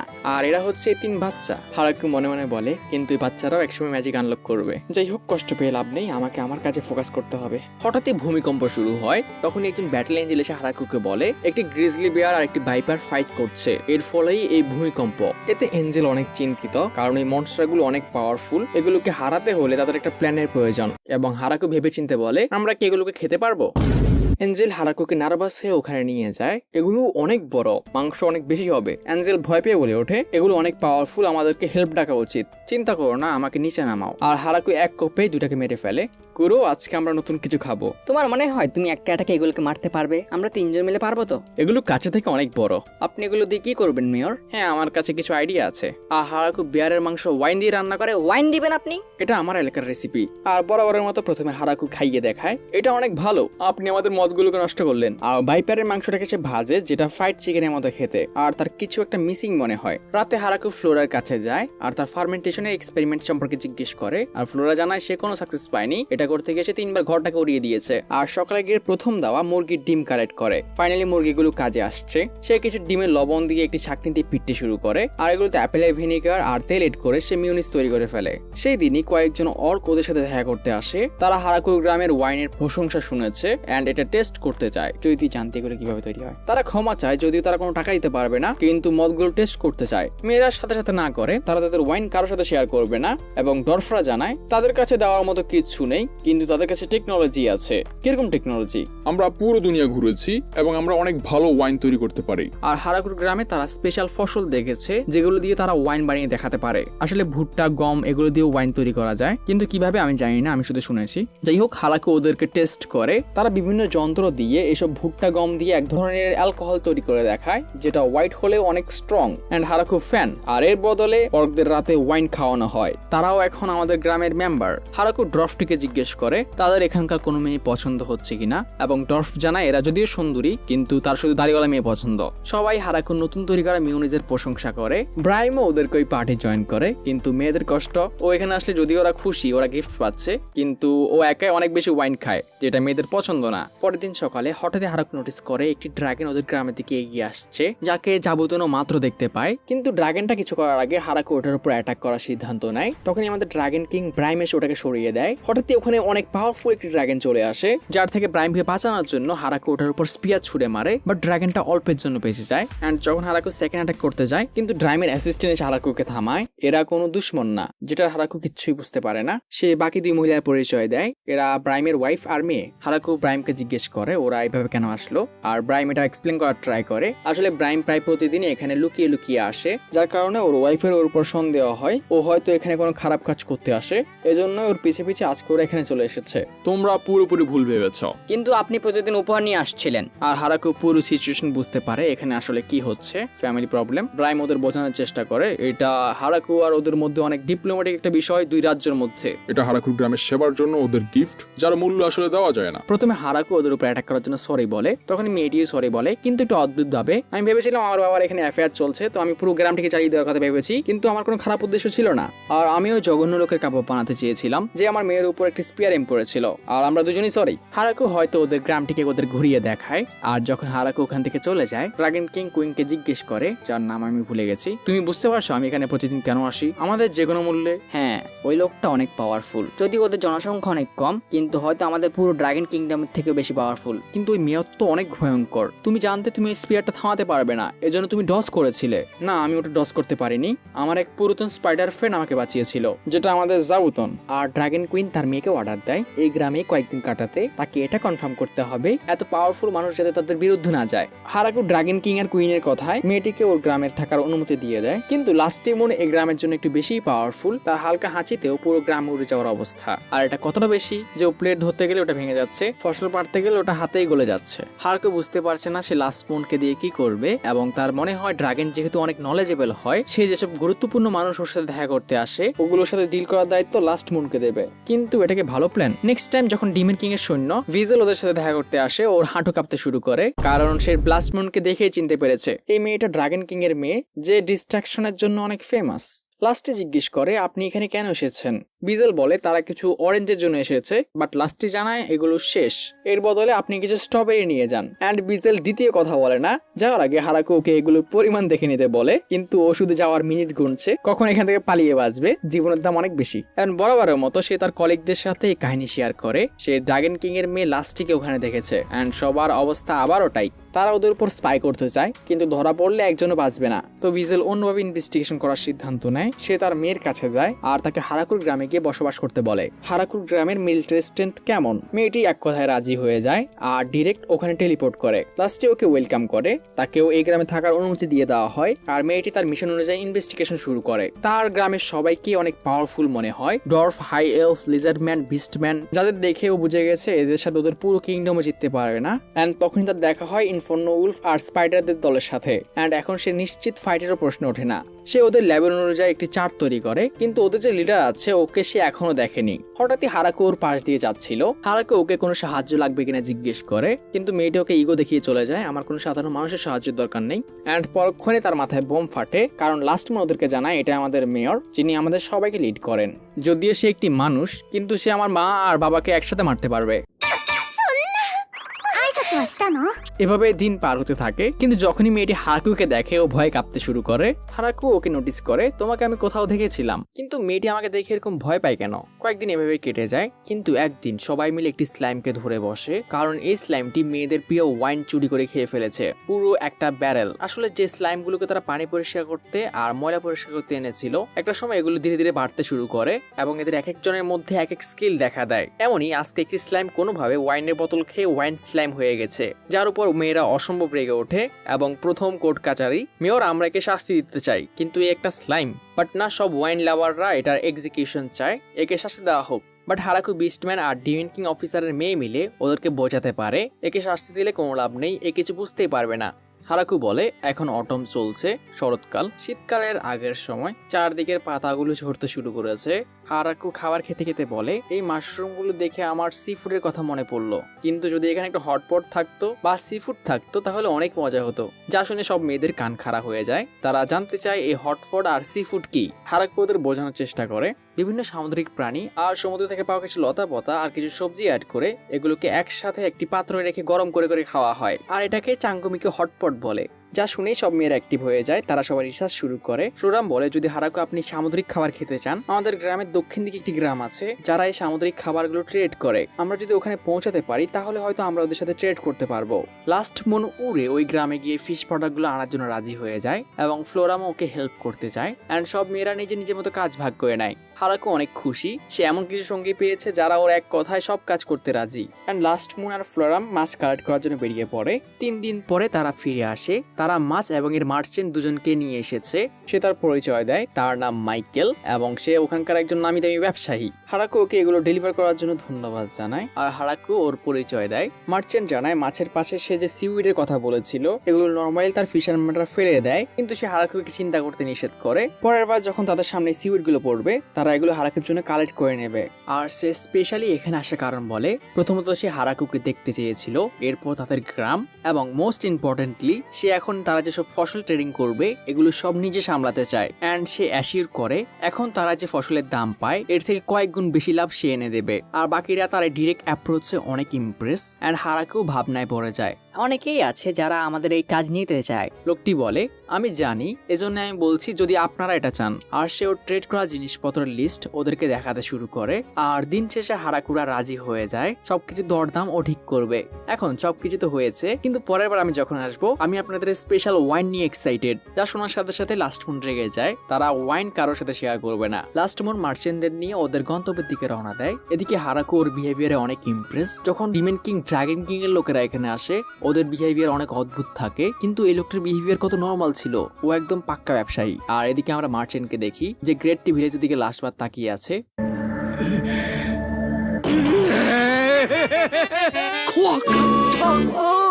ওখানে থাকা অবস্থায় ওর নিঃশ্বাস বন্ধ হয়ে যাচ্ছিল। এটা তার 7 পুরুষের ভাগ্য, সে বেঁচে ফিরছে। ওরা সবাই মনস্টার।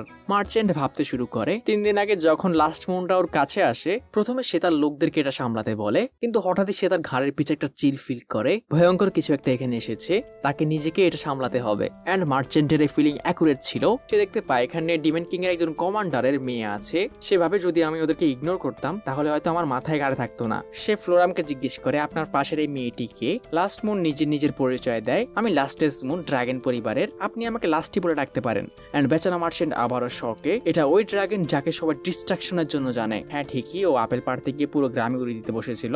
আর মার্চেন্ট ভাবতে শুরু করে এই 2 ডেঞ্জারাস পার্সন একসাথে কি করছে, আর এদের সাথে ট্রেড করা ঠিক হবে কিনা, এটা অনেক রিস্কি। কিন্তু সে ট্রেডের সামনে তারা তার মাছের বদলে এসব ফলমূল ট্রেড করতে চায়। আর মার্চেন্ট সাথে সাথে চিনে যায় এগুলো সেই ফল যেগুলো নিয়ে পুরো রাজ্যে কথা চলছে। এগুলো ডিমান্ড মার্কেটে অনেক হাই, প্রতিটা ফলের দাম একটা সিলভার কয়েন। সাথে সাথে সে বুঝে যায় এগুলোতে সে কত বেশি প্রফিট করবে, এটা once in a life time chance. আর তারা এখান থেকে কি নিয়ে যাবে এটা আনুমানিক ছবিও হারাকা থেকে তৈরি করে এনেছে। অ্যান্ড মার্চেন্ট তার লোকদেরকে আদেশ দেয় এখনই এসব জিনিস কালেক্ট করে নিয়ে আসতে। মার্চেন্ট জিজ্ঞেস করে এগুলো আমরা কোথায় ডেলিভার করবো। ল্যাসি বলে এগুলো আপনাকে ফরেস্ট অফ ডেতে দিয়ে আসতে হবে। অ্যান্ড মার্চেন্ট আবারও ভয় পেয়ে যায়, তার জীবনের মূল্য কি টাকার থেকে বেশি? চিন্তা করবেন না, আমি আপনার পিঠে করে ওখানে পৌঁছে দেবো, আবার দিয়েও যাব। আর এই রাইডটা মোটো নর্মাল রাইড ছিল না। একই দিনে এসে দুনিয়ার সবচেয়ে স্ট্রংগেস্ট প্রাণী 3টা ড্রাগনের সাথে দেখা করে। এরপর angel of annihilation, elf, inferno wolf, demon spider, কত ভয়ঙ্কর ভয়ঙ্কর জিনিসের সামনে পড়েছে। কিন্তু একটা জিনিস তার নর্মাল লাগে, ওদের যে লিডার আছে উনি একজন নর্মাল পার্সন না, ওর যে ওয়াইফ আছে ও একজন ড্রাকুলা। আর যখন সে ওয়াইন চেয়েছিল ল্যাস্টি কিভাবে ওর উপরে রেগে উঠেছিল। আর বেচারা মার্চেন্ট ভাবতে শুরু করে এটা তার জীবনের বেস্ট ডিল ছিল, সে এর থেকে অনেক টাকা কামাবে। কিন্তু ওর মনে হয় না ওর বডি এত ধকল সহ্য করতে পারবে। রাতে হারাকু তাদের কালেক্ট করা সব সি ফুড একসাথে একটি পডে করে রান্না করে এন্ড সব মেয়েদের সাথে এনজয় করে। পরের দিন সকালে আরো একটি ড্রাগন ওদের গ্রামের সামনে উপস্থিত হয়, যাকে আকাশে প্যাট্রোল করা 3জন ব্যাটেল অ্যাঞ্জেল থামানোর চেষ্টা করেছিল। কিন্তু ড্রাগনকে থামানো একটু কঠিন। হারাকু বুঝতে পারে না ড্রাগনটা এরকম তার গ্রামের সামনে দাঁড়িয়ে আছে কেন। আর ড্রাগনটা জঙ্গলে একটি ফায়ারবল মেরে বুঝিয়ে দেয় সে হারাকুকে ফাইটের জন্য চ্যালেঞ্জ করতে এসেছে। হারাকু প্রথম একটি স্পিয়ার ছুড়ে মারে যেটা ড্রাগনটা ডজ করে, কিন্তু এটা হারাকুর প্ল্যান ছিল সে আরো একটি স্পিয়ার ছুড়ে মারে যেটা ওটা ডানায় লাগে এন্ড ড্রাগন ডাউন। অ্যান্ড আবারও ওই জঙ্গলের সিন। আর সে জানায় সে হারাকুর অনেক প্রশংসা শুনেছে অ্যান্ড হারাকু অন্য কিছু করবে, তখনই ব্রাইম ওখানে চলে আসে। মেয়র একটু থামুন, আমাকে এক্সপ্লেন করতে দিন। আর এক্সপ্লেন শুনে হারাকু বুঝতে পারে এর নাম হাকুরেন এবং এই ব্রাইমের বড় বোন। হাকুরেন বলে এই সব ভুল ব্রাইমের, আমি শুনতে পেয়েছি সে আমাদের লাস্ট মুনকে এই গ্রামের মেয়রের সাথে বিয়ে দিতে চায়, আর এই জন্যই এখন আমি এখানে। ব্রাইম এটা ডিনাই করার চেষ্টা করে আর তার আরো খারাপ লাগছে তার থেকে 900 বছর ছোট একটি মেয়ের তার আগে বিয়ে হচ্ছে। হারাকু বলে তাহলে আপনি নর্মালি কেন আমাদের সাথে দেখা করতে আসলেন না? ব্রাইম ওকে ডিফেন্ড করার ট্রাই করে, আসলে আমার বোন একটু এরকমই, ও একটু লড়াই পাগল। যা শুনে হারাকু অনেক রেগে যায় আর ওর মাথা টিপে জিজ্ঞেস করে এখনই জঙ্গলে যে গর্ত করেছে ওটা ঠিক করো। হারাকু ওদের দুজনকে ডিনার ডাকে। তাহলে লিটল ব্রাইম তুমি প্রতিদিন এরকম ভালো খাবার খেতে পাও? না, আমি প্রতিদিন আসি না, শুধু সপ্তাহে 3 দিন। তখন লাস্টে এসে হারাকুকে সরি বলে, তার আন্টির জন্য আজকে তাকে এত ঝামেলা পোহাতে হয়েছে। এন্ড লাস্ট মনে আন্টি হারাকুকে জিজ্ঞেস করে সে হারাকুর কোনো স্পেশাল গেমের কথা শুনেছে যেটা ও খেলতে চায়। হারাকু বলে হ্যাঁ একটা গেম আমরা খেলি, এটাকে মার্চেন্ট বলে, কিন্তু নর্মালি এটার মজা তখন হয় যখন মানুষ বেট লাগায়। এন্ড হারাকুর কাছে যেহেতু বেট লাগানোর জন্য কিছু ছিল না, তো তারা ঠিক করে তারা স্ট্রিপিং খেলবে, যে হেরে যাবে তাকে লজ্জায় পড়তে হবে। এন্ড অ্যাজ অলওয়েজ কয়েক ম্যাচ খেলার পরে হারাকুর অবস্থা খারাপ, তার গেমে সে নিজেই হারতে শুরু করে। এটা কিভাবে খেলা আমি জানি না, কিন্তু ওরা অনেক মজা পাচ্ছে আর হারাকুর কাছে শুধু এক টুকরো কাপড় বেঁচে আছে। লাস্ট টাইমে হারাকুর মনে হয় যে সে জিততে পারবে, কিন্তু সেটা হয় যেটা হারাকু সবচেয়ে বেশি ভয় পাচ্ছিল।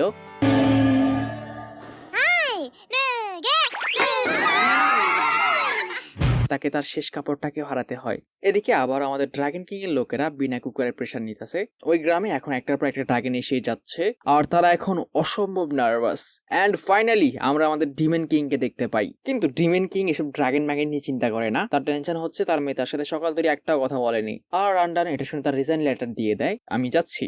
এদিকে হাকুরন গ্রামের বাচ্চাদেরকে পড়াচ্ছে। কয়েকদিন আগে যখন সে এসেছিল আমরা বুঝতে পারি সে সব কাজে অনেক স্কিল্ড, যেটাই করে সেটাতেই পারফেক্ট, কিন্তু ও সমস্যা হচ্ছে ও বেশি অলস। আর এই জন্য আমি ওকে দিয়ে গর্ত খোঁড়াই আর ওটাকে ফিল করাই। আর সব শেষে এখন সে আমাদের গ্রামের টিচার। পরের দিন সকালে 3টা স্নেক গার্ল ওদের গ্রামে আসে, কারণ যে ডানজনে ওরা থাকে একদিন হঠাৎ করেই হারাকুর ইনফার্নো উলফ আর স্পাইডার ডেমনরা ওখানে অ্যাটাক করে দিয়েছিল। এন্ড এখন তাদের কাছে খাবারেরও শর্টেজ, তো ওদের অ্যাটাকারের কাছে ওরা প্রোটেকশন চায়। আর এই প্রোটেকশনের বদলে তারা হারাকুর সাথে ওদের জেম ট্রেড করবে। কিন্তু হারাকুর খারাপ লাগে ওর ডিমেনদের জন্য ওরা কত সাফার করেছে, তো সে ওদের এর বদলে কিছু ফল দিয়ে দেয়। হারাকু ওদের কাছে এইভাবেই ট্রেড করার রিকোয়েস্ট করে এন্ড মেয়েরাও রাজি হয়ে যায়। এই ফলের বদলে তারা ওদেরকে জেম দিতে পারে, কিন্তু হারাকু জানে ওদের দেখালে আমার চ্যানেলে প্রবলেম হতে পারে, তো সে ওদের পরের বার যখন আসবে ঢেকে আসতে বলে। আর এই নাও কাপড়। এন্ড হারাকু বলে যদিও এটা ওদের কালচারের অংশ, কিন্তু আমার বারবার ওখানে নজর যাচ্ছিল। আর এভাবেই শুরু হয় লামিয়াদের সাথে আমাদের ট্রেডিং। এন্ড হারাকু ওর ওয়াইফকে জিজ্ঞেস করে যেহেতু আমাদের ট্রেডিং পার্টনার দিন দিন বেড়ে যাচ্ছে, তো আমাদের জমিনকে আরো বাড়ানো উচিত। এন্ড লুলাও এতে একমত হয়। এদিকে ডিমনিক কিংডমের যে প্রিন্সেস আছে, প্রিন্সেসের কাছে ফ্লোরামের 3জন বন্ধু আসে আর তারা রাজকুমারীর কাছে রিকোয়েস্ট করে তারা নিশ্চিত ফ্লোরামকে ওই গ্রামে বন্দি করে রাখা হয়েছে আর তারা এখন ফ্লোরামকে বাঁচাতে যাবে। আর ফ্লোরাম হচ্ছে বিজেলের মেয়ে। বিজেল তার মেয়ে ফ্লোরামের কাছে আসে আর তার এখানে থাকতে কোনো প্রবলেম হচ্ছে কিনা জানতে চায়। ফ্লোরাম না করে এখানকার সবাই অনেক ভালো, কিন্তু আপনি এখানে আমার খবর নিতে তো আসেননি, অন্য কোনো কারণ আছে? আর বিজেল চিন্তিত হয়ে বলে আসলে রাজকুমারী ভাবছে যে তোমাকে এখানে ওরা বন্দি করে রেখেছে, তো এই জন্য উনি সৈন্য গ্যাদার করছেন যাতে গ্রামের উপর অ্যাটাক করতে পারে। যা শুনে ফ্লোরাম অবাক হয়ে যায় ওরা এরকম কেন করছে। আসলে ওরা চারজনই ফ্লোরামের বন্ধু। বিজেল জানায় সে ওদেরকে বোঝানোর চেষ্টা করেছে, কিন্তু ওরা ওর উপরে বিশ্বাস করছে না আর তারা কালকেই আসবে। রাজকুমারী 300-এর মতো লোক একত্র করেছে আর এখন বিজেল চায় ফ্লোরাম যাতে ওই গ্রাম থেকে এমন একজনকে পাঠায় যে ওই সৈন্যদেরকে হারিয়ে বোঝাতে পারে যে তারা কত পাওয়ারফুল। এন্ড হারাকু যাতে এটা না শুনে। এন্ড ফ্লোরাম ভাবতে শুরু করে সে কাকে পাঠাবে। যদি লাস্ট পনকে পাঠায় সে ভুলে সবাইকে মেরেও ফেলতে পারে, তো ড্রাগনদের দিয়ে তো সম্ভব না। এরপর ভ্যাম্পায়ার, ওরাও ডেঞ্জারাস, আর যে এঞ্জেলরা আছে ওরা আমার কথাই শুনবে না। তো ফ্লোরাম ভাবে তাকে গ্রামের বাইরে কারো সাহায্য নিতে হবে। পরের দিন সকালে একটা বড় এক্সপ্লোশনে জঙ্গলের গাছগুলো ভেঙে পড়ে। কেউ জঙ্গলের গাছগুলো উপড়ে ফেলছে। আর হ্যাঁ, তোমরা এদেরকে ঠিকই চিনেছ। আই থিঙ্ক পুরো সিরিজে ভুলতেও পারবে না। আর ডিমিন আর্মিদের চেহারা দেখে বোঝা যায় তার প্ল্যান ভালোই কাজ করেছে। এন্ড মেয়েদের বিশেষ হচ্ছিল না, এই ছোট্ট কাজের জন্য তাদেরকে 10 বক্স অ্যাপেল দেওয়া হবে। আর তারা ভাবে এই 3 মেয়েকে আরো একটু শাস্তি দেওয়া উচিত কিনা। গ্রামে ফ্লোরাম ডিমনিক কিংডমের 3 মেয়েকে হারাকুর সাথে পরিচয় করায়। এরা আজ থেকে এখানে মৃত্যু অব্দি কাজ করবে না, ওরা এখানে নিজেদের জীবন বাঁচানোর জন্য কাজ করবে। কিন্তু হারাকু ভাবে এদের দেখে কেন মনে হচ্ছে যে ওরা নিজেদের বাঁচার ইচ্ছে হারিয়ে ফেলেছে। এন্ড ফ্লোরাম কারেক্ট করে, না এরা আজ থেকে আমার জন্য কাজ করবে। কিন্তু হ্যাঁ, যদি এরা গ্রামের কোনো ক্ষতি করে প্লিজ এদেরকে শেষ করতে 2 বার ভাববেন না, আমি একটু মাইন্ড করবো না। আর ডিমন কিং এর মেয়ের সে পরিচয় দেয়, এ আমার বন্ধু, আমি এখানে কিভাবে থাকছি এ দেখতে এসেছে। আর মেয়েটি তার নাম বলে ইউরি। চিন্তা করবেন না হারাকু, আপনাকে এর একটু খেয়াল রাখতে হবে না, মনে করুন এ নেই, একে কিছু না খাওয়ালেই হবে। আর হারাকু যাওয়ার পর ফ্লোরাম ওদেরকে বোঝায়, না ধমকায়, তোমাদের নিজের জীবন বাঁচানোর দায়িত্ব তোমাদের হাতে। তোমরা যে গ্রামের উপর অ্যাটাক করতে এসেছো এটা যদি ওরা জানতে পারে ওরা তোমাদেরকে শেষ করে ফেলবে। তো এখানে আজ থেকে তোমরা গোলামের মতো কাজ করবে। আর তারা যে গ্রামের উপর অ্যাটাক করেছিল এটা ওদেরকে সিক্রেট রাখতে হবে। যদি কেউ ভুলেও জানতে পারে ওরা কারা, তাহলে ফ্লোরাম ওদেরকে আর বাঁচানোর দায়িত্ব নেবে না। আর প্রিন্সেসকে সে জানিয়ে দেয় তাকে কোনো স্পেশাল ট্রিটমেন্ট দেওয়া হবে না। বাট প্রিন্সেসের মনে হয় তার এতে কোনো প্রবলেম হবে না। ফ্লোরাম ওদের গ্রামের চারদিক ঘুরিয়ে দেখায়, কিন্তু মেয়েরা সবচেয়ে বেশি এক্সাইটেড অ্যাপেল নিয়ে, কারণ ডিমনিক কিংডমের নোবেলরাও এই অ্যাপেলগুলো কিনে খেতে পারছে না, এগুলো এত রেয়ার। শুধু রাজবাড়িতে পার্টির সময় ওরা টেস্ট করতে পেরেছিল। আর 3 মেয়ে বলতে শুরু করে যদি তারা এই গ্রামের উপর কন্ট্রোল নিতে পারে তাহলে তাদের আর টাকার অভাবই হবে না। আর ফ্লোরাম ওদের আবার মাটিতে পুঁতে দেওয়ার কথা মনে করায়। তাদের অন্ধকারে 3 নোবেল পালানোর চেষ্টা করে, কিন্তু ইনফার্নো উলফ প্ল্যান ক্যান্সেল, আর দিনের বেলা জাবুতনের বাচ্চারা। আর ফ্লোরাম ওদের আবারও মনে করায় কাজ না করতে চাইলে মাটির নিচে থাকার জন্য রেডি হও। রাজকুমারী ইউরির এই জায়গাটি অনেক ভালো লাগে, এই এলাকাটা অনেক শান্তিপূর্ণ। কেউ এখানে তাকে রাজকুমারী বলে ডাকছে না, এখানকার সবাই তাকে নাম ধরে ডাকে। সে ভুলেই গিয়েছিল তার নাম কি।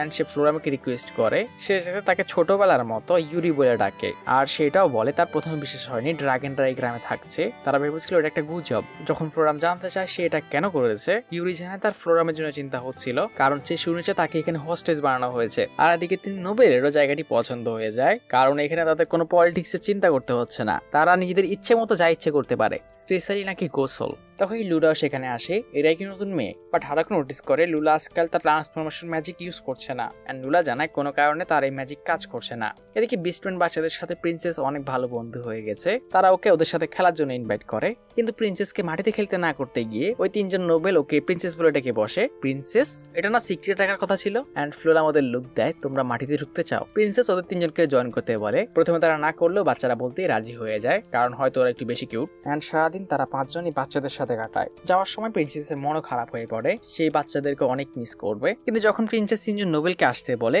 এবার ওরা নিজেরাই যেতে চায় না। তারা খেতে খেতে বলছিল আমাদের অনেক কাজ আছে, এখান থেকে এইভাবে গেলে আমাদের ফ্লোরামের জন্য অনেক মন খারাপ হবে, তো আমরা কয়েকদিন এখানে কাটাবো। প্রিন্সেস বলে তোমরা নিশ্চিত তোমরা খাওয়ার জন্য এখানে নেই? এদিকে ডিমনিক কিংডমে ডিমেন কিং বিজেলকে জিজ্ঞেস করে যখন থেকে তার মেয়ে গ্রাম থেকে এসেছে তার বিহেভিয়ার অনেক বদলে গেছে, তার বিহেভিয়ার দেখে মনে হয় সে বড় হয়ে গেছে। এন্ড বিজেল যখন কনফার্ম করে প্যারেন্টসরা বোঝার আগেই বাচ্চারা অনেক তাড়াতাড়ি বড় হয়ে যায়, যা শুনে ডিমেন কিং খেপে ওঠে। তার সন্দেহ হয় তার মেয়ের কোনো ছেলে পছন্দ হয়ে গেছে। এদিকে গ্রামে এবার শীতের আগের হারভেস্টিং এ ফসল অনেক বেশি হয়েছে, এত বেশি যে স্টোরেজ ফুল হয়ে এগুলো এখন বেঁচে গেছে। এন্ড লাস্ট মন জিজ্ঞেস করে যে এক্সট্রা হারভেস্টিং আছে এর কিছু সে তার পরিবারের জন্য নিয়ে যেতে পারবে কিনা। হারাকু রাজি হয়ে যায়। এন্ড হারাকুনও একই রিকোয়েস্ট করে। তার বাবা হচ্ছে ড্রাগনদের এম্পারার যে নর্থে বসবাস করে, আর তার মা হচ্ছে হারাকুন ড্রাগন যে সাউথে বসবাস করে, যা শুনে হারাকুর মনে হয় এদের সবার নামই অনেক ভয়ঙ্কর। প্রথমে লাস্টে হারাকুর থেকে পাওয়া কিছু ফল তার বাবা মাকে দিয়ে দেয়, আর এরপর মাছের শহরে গিয়ে কিছু ফল ওই ব্যবসায়ীকে দিয়ে আসে ট্রেড করার জন্য। কিন্তু ব্যবসায়ী জানায় তারা মাছ ধরতে পারছে না, কারণ কয়েকদিন ধরে সমুদ্র মাঝখানে একটা মনস্টার দেখা যাচ্ছে।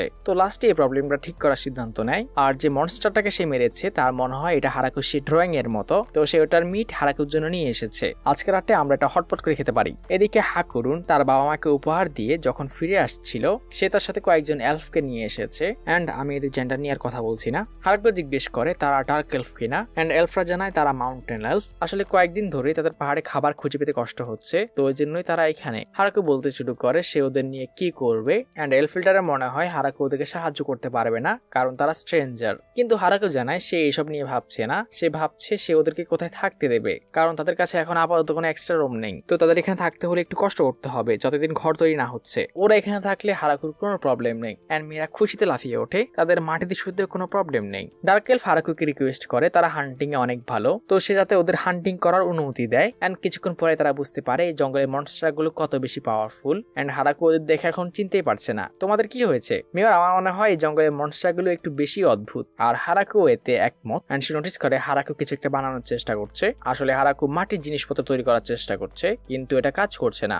আর মেয়েটি জানায় সে এতে ওকে সাহায্য করতে পারবে, কারণ তারা যেহেতু পাহাড়ে থাকতো তারা মাটি নিয়ে অনেক এক্সপার্ট। হারাকুর যদি ওদের জন্য চিন্তা হচ্ছিল তারা হান্টিং করতে গিয়ে কি করে এসেছে, তবু সে ওদের পারমিশন দিয়ে দেয়। বাট এবার মেয়েরা সাকসেসফুল, তারা ওকে অনেক ভালো লেভেলে মাটি এনে দেয়, অ্যান্ড হারাকু অনেক খুশি। এদিকে জাবুতনকে দেখা যায় একটি বাচ্চা পোশাক বানাচ্ছে। বিকালে এলফিল্ডার এসে হারাকুকে জানায় লামিয়ারা মানে ওই সাপরা উত্তর দিকে একটি নতুন ডানজেন ডিসকভার করেছে, যেটা তারা এখন এক্সপ্লোর করার পারমিশন চায়। হারাকুর যদি ওদের জন্য চিন্তা হচ্ছিল যদি এই ডানজেনটা ডেঞ্জারাস হয়, কিন্তু মেয়েরা জানায় তারা শুধু ওটাকে চেক করে আসবে, কোনো প্রিপারেশন ছাড়া এর উপর অ্যাটাক করা হবে না। এন্ড হারাকু না চাইতেও পারমিশন দিয়ে দেয়, গিয়ে চেক করে আসতে পারো, কিন্তু সাবধানে। 6 জনের একটা টিমকে পাঠিয়ে দেওয়া হয়। তোমরা হয়তো মিনিজাবতনকে নোটিস করনি। এন্ড রাতে হারাকু আমাদের জানায় সে একটি নতুন ম্যান বাথ হাউস তৈরি করেছে, যাতে লেজার ম্যান, ডর্ফ আর ছেলেরা এনজয় করতে পারবে। তো আমি নিশ্চিত আমি এটা নিজের একার জন্য তৈরি করিনি, মাঝে মাঝে ড্রাইমও এটা এনজয় করতে পারবে। এন্ড বাচ্চা ছেলেরাও এসে ওকে জয়েন করে। কিন্তু এদিকে ফ্লোরাম 3 জন চোরকে ধরে, তোমরা এইসব গোসল করার জিনিস নিয়ে লুকিয়ে লুকিয়ে কোথায় যাচ্ছ? 3 নোবেল জানায় তারা হারাকুকে গোসলে সাহায্য করতে এসেছে, কিন্তু ফ্লোরা আমাদেরকে রিয়েলিটি চেক দেয়। এই গ্রামে তোমাদের র্যাঙ্কিং সবচেয়ে লোয়েস্ট, এখানে যেসব এলফরা আছে ওদের সামনে তোমার কোনো চান্স নেই, আর হারাকু বিবাহিত।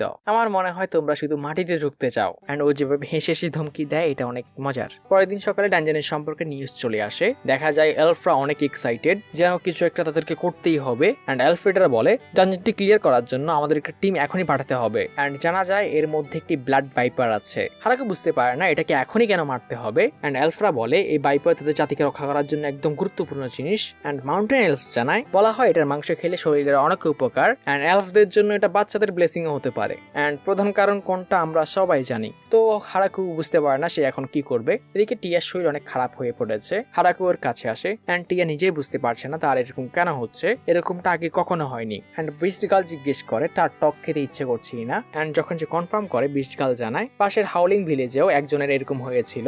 হারাকু জিজ্ঞেস করে তো ওর কি হয়েছিল, এন্ড বিস্টগাল বলে তারা ওদেরকে বাচ্চা হওয়ার জন্য অভিনন্দন জানিয়ে এসেছে। এন্ড হারাকু আধা ঘন্টা পর রিয়েলাইজ করে তার ওয়াইফ প্রেগনেন্ট। অ্যাকচুয়ালি টিয়া নিজেও জানতো না। হারাকুর সকাল এখন স্ট্রেচিং দিয়ে শুরু হয়। এখন গ্রামের সবাই ওদের অনেক খেয়াল রাখে যখন থেকে তারা লুরার প্রেগনেন্সির কথা শুনেছে। কিন্তু হারাকু ইচ্ছে করে এখন একটু লেটে ওঠার চেষ্টা করে, কারণ অর্ক মেটরা সবসময় তার আগে ওঠার চেষ্টা করে। তো ওদের জন্য আমি একটু দেরি করে উঠি। গডের ব্লেসিং এর কারণে আমার শরীর একটু বেশি পাওয়ারফুল। যদিও তাদের পুরো গ্রামের জন্য একসাথে রান্না করা হয়, কিন্তু যেহেতু এখন গ্রামের জনসংখ্যা বেশি, তো তারা এখন বিভিন্ন গ্রুপে আসে। নাস্তা শেষে হারাকু গিয়ে বাগানে কাজ করে, আর সে জানায় ফসলে পৃথিবীর মতো পোকামাকড় না দেখা গেলেও এক ধরনের এই ব্ল্যাক জিনিসগুলো দেখা যায়। কিন্তু জাবুতনের বাচ্চারা এগুলো স্পট করতে আমাকে সবসময় সাহায্য করে, তো এর থেকে বেশি একটা ক্ষতি আমাদের হয় না। আর হারাকু আরো জানায় এই দুনিয়াতে লাঞ্চ সাধারণত কমই করা হয়, নাস্তার পরেই মানুষ রাতে খাবার খায় একদম। আর নুলা বলে সে যখন হারাকুর কাছে প্রথম আসে সে নিজেও এতে সারপ্রাইজ হয়ে গেছিল যে সে দুপুরে খাবার খায়। এন্ড হারাকু আরো জানায় কিন্তু এলফদের অবস্থা আরো খারাপ ছিল। ওরা যখন প্রথম এখানে আসে ওরা দিনে একবার খাবার খেতে ভয় পেত, এই ভেবে হয়তো খাবার শেষ হয়ে যাবে, আর তারা 2-3 দিনে একবার খাবার খেতে চাইতো। আর বিস্টম্যানদেরও একই অবস্থা ছিল, কিন্তু 2বার খাওয়ার কথা শুনে ওরা ভয় পেয়ে গেছিল যে আমি ওদেরকে গ্রাম থেকে বের করে দেব। কিন্তু এখন তো তারা ফুরিক হয়ে গেছে যখন থেকে তারা জেনেছে এখানে থাকলে তাদের খাবারের অভাব কখনোই হবে না। এন্ড লাঞ্চ শেষে হারাকু গিয়ে কিছু ফুল গাছ লাগায় যাতে তাদের গ্রামটা আরো একটু সিভিলাইজ দেখায়। আর ফার্মিং এর পাশে আমি যে কাজ করে থাকি, আসলে গ্রামের লোকরা আমাকে বিভিন্ন উড়েন জিনিস বানাতে রিকোয়েস্ট করে, স্পেশালি তো বাচ্চারা। এন্ড যদিও হারাকু কোনো কিছুতে এক্সপিরিয়েন্স ছিল না, কিন্তু গডের ব্লেসিং আর অলমাইটি টুলের সাহায্যে সে এখন চাইলে যে কোনো কাজই করতে পারে। আর এই সব কিছুর জন্য সে গডকে ধন্যবাদ জানায়। যদিও আমাদের যুদ্ধের ট্রেনিং এর এত প্রয়োজন নেই, তবু অ্যানার মেডরা সবসময় ট্রেনিং করার কথা বলে, কারণ আমাদের যে কোনো বিপদ থেকে প্রিপেয়ার থাকা উচিত। বাট ট্রেনিংটা একটু বেশি ইন্টেন্স। বাট মেডরা ট্রেনিং করার কারণ বলে তাদেরকে ট্রেনিং করতে হবে যাতে তারা মোটা না হয়ে পড়ে। যদি এমনটা হয় তাহলে হয়তো ওরা ওদের জামাই ফিটই হবে না। আর হারাকুর মনে হয় তারও একটু এক্সারসাইজ করা উচিত। তার কাঠের তরোয়ালটা কেন স্টিলের তরোয়াল হয়ে যাচ্ছে। প্রথমে 3 সেকেন্ড তরোয়াল দিয়ে ট্রেনিং করে, এরপর কিছু ড্যাগার ছোড়ার চেষ্টা করে, কিন্তু ডার্ক এলফকে দেখায় কিভাবে এটা হয়।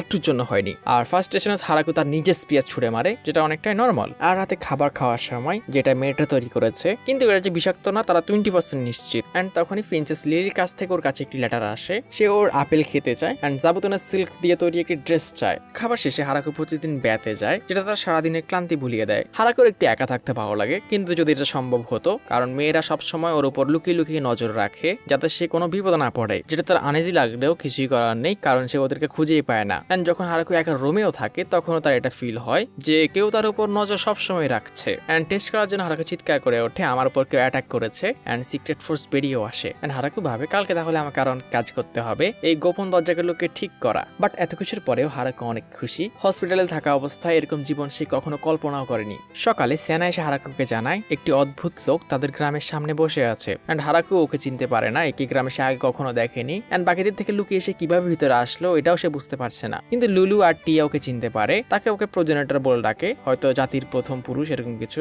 গেস্ট হাউসে সে লুলাকে কংগ্রাচুলেট করে। ভ্যাম্পায়াররা নর্মালি এরকম বাচ্চা কনসেপ্ট করতে পারে না, এই দুনিয়াতে এটা অনেক রেয়ার। অ্যান্ড প্রজেনেটর বলতে সে ভ্যাম্পায়ারদের প্রথম পুরুষ, তার থেকে হয়তো ভ্যাম্পায়ার জাতির সূচনা, যেটা হারাকুর বিশ্বাস হচ্ছিল না, কারণ সে অনেক ইয়াং। অ্যান্ড প্রজেনেটর জানায় তার বয়স মাত্র 4000 বছর। অ্যান্ড এখানে আসার কারণ সে জানায় হারাকুর গডের মূর্তি তাকে এখানে টেনে এনেছে। অ্যান্ড সে আরো বলে সে এতদিন ধরে বেঁচে আছে কারণ সে তার মেমোরিকে এরেজ করে দেয়, কিন্তু ইম্পর্টেন্ট জিনিসগুলো রেখে দেয়, যেমন তার বয়স, তার নাম, এগুলো সে ভোলে না। অ্যান্ড সে হারাকুর কাছে তার গডের মূর্তি রিকোয়েস্ট করে। হারাকু জিজ্ঞেস করে আপনি গডের মূর্তি চিনলেন কিভাবে? অ্যান্ড প্রজেনেটর জানায় সে অনেক আগে একবার গডের সাথে মিট করেছিল, কিন্তু তখন সে অনেক ছোট, আর যখন সে গ্রামের পাশ দিয়ে যাচ্ছিল এই মূর্তিটি তাকে অ্যাট্রাক্ট করে। হারাকু ও সিচুয়েশন বুঝতে পারে, অ্যান্ড যেহেতু সে ওকে গডের মূর্তি দিতে পারবে না, তো সে ওকে এরকম আরেকটি মূর্তি তৈরি করে দেয়। প্রজেনেটর হারাকুকে এর মূল্য দিতে চায়, কিন্তু হারাকুর মতে গডের মূর্তির কোনো দাম হয় না। অ্যান্ড সে যাওয়ার আগে বলে সে হারাকুকে অন্য কোনোভাবে রিপে করবে। প্রজেনেটর স্ট্যাচু নিয়ে একটি চার্চে আসে, আর সেখানকার প্রিস্ট ওকে চিনতে পারে। 50 বছর আগে তার ওর সাথে দেখা হয়েছিল।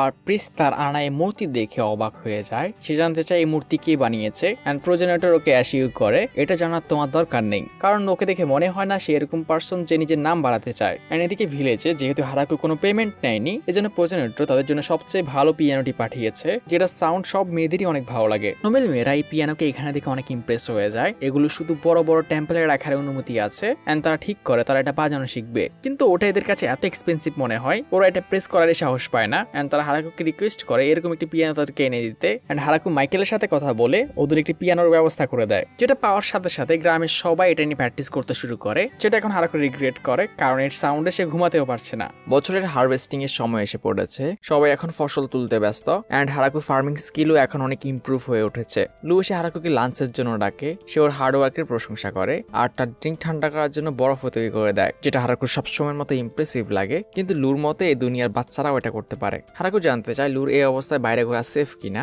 অ্যান্ড লু জানায় তার কোনো প্রবলেম হচ্ছে না। অ্যান্ড গ্রামের সবাই এখন ওর আরো বেশি খেয়াল রাখে। ডিনারের সময় সবাই লুকে ঘিরে বসে, তারা ওর হেলথ সম্পর্কে জানতে চায় আর কোনোভাবে তারা সাহায্য করতে পারবে কিনা। অ্যান্ড লু জানায় তার কোনো প্রবলেম তো হচ্ছে না, কিন্তু ও শুধু আঙ্গুরের জুসকে মিস করে, যা শুনে সব মেয়েদের ওর জন্য অনেক খারাপ লাগে। আর এদিকে জাবুতনকে দেখা যায় সে অনেকগুলো বাচ্চাদের পোশাক বানাচ্ছে। এদিকে হঠাৎই সব মেয়েরা এসে হারাকুর কাছে রিকোয়েস্ট করতে শুরু করে যাতে সে যতগুলো ওয়াইন আছে এগুলোকে বিক্রি করে দেয়। অ্যান্ড যখন হারাকু এর কারণ জিজ্ঞেস করে, মেয়েরা বলে লু যেহেতু গ্রেপ জুস খেতে পারছে না, তো গ্রামের সবাই সিদ্ধান্ত নিয়েছে তাকে সাপোর্ট করার জন্য তারা কিছুদিনের জন্য এই গ্রেপ জুস খাওয়া ছেড়ে দেবে, যাতে লু আরো কমফোর্ট ফিল করে। হারাকু ওদের বোঝানোর চেষ্টা করে এগুলো তৈরি করতে অনেক কষ্ট হয়, তো সেল করার দরকার নেই, আমরা এগুলোকে স্টোর করে রাখতে পারি, আর এগুলো যত পুরনো হবে তত বেশি টেস্টি। কিন্তু এদিকে ডর্ফদের মন অনেক খারাপ হয়ে পড়ে। তারা হারাকুকে জিজ্ঞেস করে সবাই তাদের জুস কেন অ্যাভয়েড করছে, অ্যান্ড তাদের পক্ষ থেকে কোনো ভুল হয়েছে কিনা। হারাকু ওদের পুরো সিচুয়েশন বোঝায়, অ্যান্ড ডর্ফরা গ্রেটফুল যে ওদের জুসে কোনো প্রবলেম নেই। হারাকু ওদের কাছে সরি বলে আগে এটা কনফার্ম না করার জন্য। অ্যান্ড ডর্ফরা আরো এক্সাইটেড, তারা প্রোডাকশন আরো বাড়িয়ে দেবে। গ্রামের সময় নর্মালি চলে যাচ্ছে, সবাই অপেক্ষায়, কিন্তু হারাকুর শুধু তার ওয়াইফের জন্য চিন্তা হচ্ছিল। সেখানে সে একটি রেয়ার ফ্লাওয়ার দেখে, যেটা সব মেয়েরা মিলে লুর জন্য উপহার হিসেবে নিয়েছে। হারাকু সামনে থাকা ফুলের সম্পর্কে জিজ্ঞেস করলে লু বলে টি আর ব্যাটেল এঞ্জেলরা ওর জন্য এটা এনেছে দূরের একটি বরফে ঢাকা পাহাড় থেকে। মাউন্টেন এলফের লিডার এসে লুকে একটি উপহার দেয়, তার পাহাড় থেকে সংগ্রহ করা একটি সিক্রেট মেডিসিন। এটা লুর জন্য অনেক উপকারে আসবে। অ্যান্ড সে উইশ করে লু যাতে এটা সময় মতো ব্যবহার করে। অ্যান্ড লাস্টে এসে ওকে একটি ম্যাজিক প্যান্ডেন্ট দেয়, এটা তার ম্যাজিক রিকভার করতে সাহায্য করবে। অর্ক লিডার ওর জন্য পুডিং নিয়ে আসে, আর উলফ্রা ওর জন্য খরগোশ শিকার করে নিয়ে আসে। অ্যান্ড জাবুতনের বাচ্চারা কিছু বাচ্চাদের জামা। অ্যান্ড একে একে সবাই ওর জন্য কিছু না কিছু নিয়ে আসে। ফ্লোরা ওর বোনের জন্য কিছু টমেটো স্যুপ আর ফুডিং এর স্যুপ বানিয়ে নিয়ে আসে। অ্যান্ড পুরো সিজনে ফাইনালি সে পুডিং বানাতে পেরেছে। ওর রিসার্চটা ছিল এটা নিয়ে অ্যান্ড হারাকু ওর জন্য খুশি। সবার গিফট দেওয়া শেষে হারাকু নোটিস করে ডোনাভেন তাদের হাতুড়ার মতো কিছু একটা দিয়েছে, যেটা সে লুকে বলেছে এটা তার ভবিষ্যতে কাজে আসবে। বাট তখনই হারাকু নোটিস করে লুর এক্সপ্রেশন বদলে যাচ্ছে অ্যান্ড সব মেয়েরা ব্যস্ত হয়ে পড়ে। এই কয়েক বছরে হারাকু প্রথমবার পাওয়ারলেস ফিল করে। সে লুকে হেল্প করার জন্য কি করতে পারে বুঝতেই পারছে না। আর তার ওই গাছের দিকে নজর পড়ে যেখানে এই দুনিয়াতে সে প্রথম রাত কাটিয়েছিল। আর সে ওই প্রথম দিনের মতো দুই চাঁদের দিকে তাকিয়ে থাকে। কিন্তু ওই দিন আর আজকের মতো পার্থক্য হচ্ছে ওই দিনের মতো হারাকু আর একা নেই অ্যান্ড হারাকুর কাছে পুরো রাতটাই অন্ধকার ফিল হয়। অ্যান্ড হারাকু বলে এরপরে কোনো কথা ওর মনে নেই। সকালে সবাই ওকে ডাকে অ্যান্ড হারাকু প্রথমবার তার বাচ্চাকে দেখে। আর ওর বাচ্চাকে কোলে নেওয়ার পর ওর বিশ্বাসই হচ্ছিল না সে আজ সত্যি একজন বাবা। আর হারাকুর মনে পড়ে পৃথিবীতে সে কিরকম অসুস্থ জীবন কাটিয়েছিল অ্যান্ড সে চায় তার বাচ্চা যাতে এরকম কিছু ফেস না করে, সে যাতে অনেক স্ট্রং হয়। তারা ওদের বাচ্চার নাম রাখে অ্যালফ্রেড অ্যান্ড হারাকুর মনে হয় তার রেস হচ্ছে হালফ ভ্যাম্পায়ার। কিন্তু হারাকুকে কেউ এখন গুরুত্ব দেয় না, সবাই এখন অ্যালফ্রেডকে নিয়ে ব্যস্ত। অ্যান্ড হারাকুর তার পুরো জার্নির কথা মনে পড়ে, কোথায় থেকে সে কোথায় এসেছে। অ্যান্ড হারাকুর মনে হয় ওদের এত জেনারসিটি আর কাইন্ডনেসের জন্য ধন্যবাদ দিতে ওর কিছু করা উচিত। হারাকু সব টিম লিডারদের একত্র করে অ্যান্ড এক ধরনের রেওয়ার্ড মেডেল ওদের সবার সামনে রাখে। অ্যান্ড টিয়ার মনে হয় এটা অনেকটাই কারেন্সির মতো। অ্যান্ড হারাকু এটা কনফার্ম করে সে চায় তাদের গ্রামের যাতে একটা সেপারেট পেইং সিস্টেম থাকে। হারাকু আরো ডিপলি বোঝানোর চেষ্টা করে এখন আমাদের ভিলেজে যত রকম পণ্য আছে ওগুলো সব আমার কাছে আসে আর আমি এটা প্রয়োজন অনুসারে সবার মধ্যে ডিস্ট্রিবিউট করি। বাট যখন কারো কোনো স্পেশাল জিনিসের প্রয়োজন হয় এর জন্য তারা আমার কাছ থেকে এসে নিয়ে যায়। কিন্তু যেহেতু আমাদের জনসংখ্যা বেড়ে যাচ্ছে তো আমার পক্ষে এসব কিছু সামলানো অনেকটাই কঠিন হয়ে উঠেছে। তো এই প্রবলেম সামলানোর জন্য এই কারেন্সি আমাদেরকে হেল্প করবে। সবাই টোকেন দিয়ে জিনিসপত্র এক্সচেঞ্জ করবে। অ্যালফ্রেড জিজ্ঞেস করে এসব না করে তো আমরা এক জিনিসের বদলে আরেক জিনিস নিতে পারি। অ্যান্ড হারাকু ওকে জিজ্ঞেস করে তুমি একটা অ্যাপেলের বদলে কয়টা স্ট্রবেরি নেবে। অ্যান্ড অ্যালফ্রেড বলে একটা অ্যাপেলের বদলে 3টা। কিন্তু টিয়া বলে আমি একটা স্ট্রবেরির বদলে একটা অ্যাপেল নেব কারণ স্ট্রবেরি আমার বেশি পছন্দ। অ্যান্ড হারাকু কনফার্ম করে এক একজনের কাছে এক এক জিনিসের মূল্য এক এক রকম, তো এখানেই এই কারেন্সি কাজে আসে। অ্যান্ড ড্রাগনটা পুরো শখ টাকা তাহলে এভাবে ইউজ হয়। হারাকু বলে আমি কারেন্সি যদি এভাবে দিয়ে দিই তাহলে প্রবলেম হবে, তো আমি এগুলো সবাইকে নিজেদের কাজের রেওয়ার্ড হিসেবে দেবো আর কাজের মাধ্যমে তোমরা এগুলো আর্ন করবে। অ্যান্ড হারাকু শুরু হিসেবে সবাইকে 3টা করে দিয়ে দেয়। আর যেহেতু জাবুতন আর কুরুকে দেওয়া একটু কষ্টকর তো তাদের লিডারকে সে 30টা করে দিয়ে দিয়েছে। অ্যান্ড সবাই এটার ইউজ করতে শুরু করে। ডরফরা ওয়াইন কিনতে, অ্যাঞ্জেলরা তরোয়ার কিনতে, বাকিটা ফার্নিচার, নিজেদের পছন্দের জিনিসপত্র আর কিছু সাইকোপ্যাথ যারা এগুলো দিয়ে নিজেদের ঘর সাজিয়েছে। কিন্তু হারাকুর মতো এগুলো মূল্য নির্ধারণ করা একটু কষ্টকর। বাট তখন একটি বাচ্চা এসে হারাকুকে কয়েন দিয়ে বলে মেয়র আমাকে কয়েনের বদলে একটি বাচ্চা দিন। অ্যান্ড এলফ্রেড ভাবে এটা কোনো অপশন কিনা আর বাচ্চাদের টাকার বদলে তারা মেয়রকে একদিনের জন্য ভাড়া করে। অ্যান্ড রাতে হারাকুর বাচ্চার জন্মের খুশিতে তারা একটি পার্টি অ্যারেঞ্জ করে। সবাই এতে অনেক খুশি যে অনেকদিন পর তারা গ্রেপ জুস খেতে পারছে, এটাই নাকি ওদের জন্য সবচেয়ে ইম্পর্টেন্ট। অ্যান্ড এই হাতুড়ার কাজ আমরা এখন দেখি কারণ ডর্ফ ওদের সামনে একটি ব্যারেল নিয়ে আসে আর ওরা দুজন একসাথে ওটা দিয়ে ওটা ভাঙে। অ্যান্ড হারাকু রিয়েলাইজ করে ছোটখাটো জিনিসগুলো তাদেরকে কত খুশি এনে দিচ্ছে। বাট আন্টিকে আমি প্রথমবার করে নিতে দেখেছি, মানে ওর বাচ্চার আন্টি। নাম কি ছিল বাচ্চাটার? এদিকে ডিমনিক কিংডমে আবার প্রেসার কুকার চলছে। হারাকুর একটি বাচ্চা হয়েছে অ্যান্ড সবাই মিলে ডিসাইড করে যেহেতু ওরা ওদের সাথে ফাইটই পারবে না তো তারা ওদের সাথে ভালো সম্পর্ক বানানোর কথা ভাবতে পারে, যেমন ওখানকার কারোর সাথে তাদের কিংডমের কারো বিয়ে দেওয়া। অ্যান্ড ডিমন কিং এক কথায় না করে অ্যান্ড সে চিৎকার করে বলে ওঠে সে তার মেয়ে ইউরিকে কাউকে দেবে না, কেউ চায়ও না। এদিকে ব্যবসায়ীও হারাকুর জন্য অনেক খুশি, ওই গ্রামের সাথে ভালো সম্পর্ক রেখে তার অনেক প্রফিট হচ্ছে। অ্যান্ড এট দ্য এন্ড ওরা সবাই হয়তো ভালো মানুষ। গ্রামে ফার্মিং টিমরা ফার্মিং করছে, অ্যাঞ্জেলরা পাহারা দিচ্ছে। অ্যান্ড এটাই হচ্ছে আমাদের 3 জন থেকে শুরু হওয়া গ্রেট টি ভিলেজ। অ্যান্ড মেয়েরা এসে জানায় ডাইমস কিংডম আর ডিমনিক কিংডমের কিছু রিফিউজি ওদের গ্রামে এসে বসবাস করতে চায় কারণ রিসেন্ট যুদ্ধের কারণে অনেকে তাদের ঘরবাড়ি হারিয়েছে। অ্যান্ড যদি ওদেরকে এখানে আশ্রয় দেওয়া হয় তাহলে তাদের গ্রামের জনসংখ্যা 100-এর উপর চলে যাবে। হারাকুর মনে হয় তাদের এই ছোট্ট গ্রামে সবার জায়গা হবে না, তো লু জানায় তাদের এই প্রবলেম সলভ করার জন্য একটি নতুন গ্রাম তৈরি করা উচিত। আর এভাবে হারাকু তার পরের জীবন খুশিতে কাটায়। সিজন 2 আসলে আমি লাস্ট পার্ট কেটে দেবো, তো হোপফুলি তোমাদের ভালো লেগেছে। আর অ্যাপ্রিসিয়েশন স্বরূপ তোমরা চাইলে অনেকগুলো কমেন্ট করতে পারো কোন অ্যানিমে তোমরা দেখতে চাও। আই থিঙ্ক 200 কমেন্ট রাখি। তো চলো সবাই ভালো থেকো, টেক কেয়ার।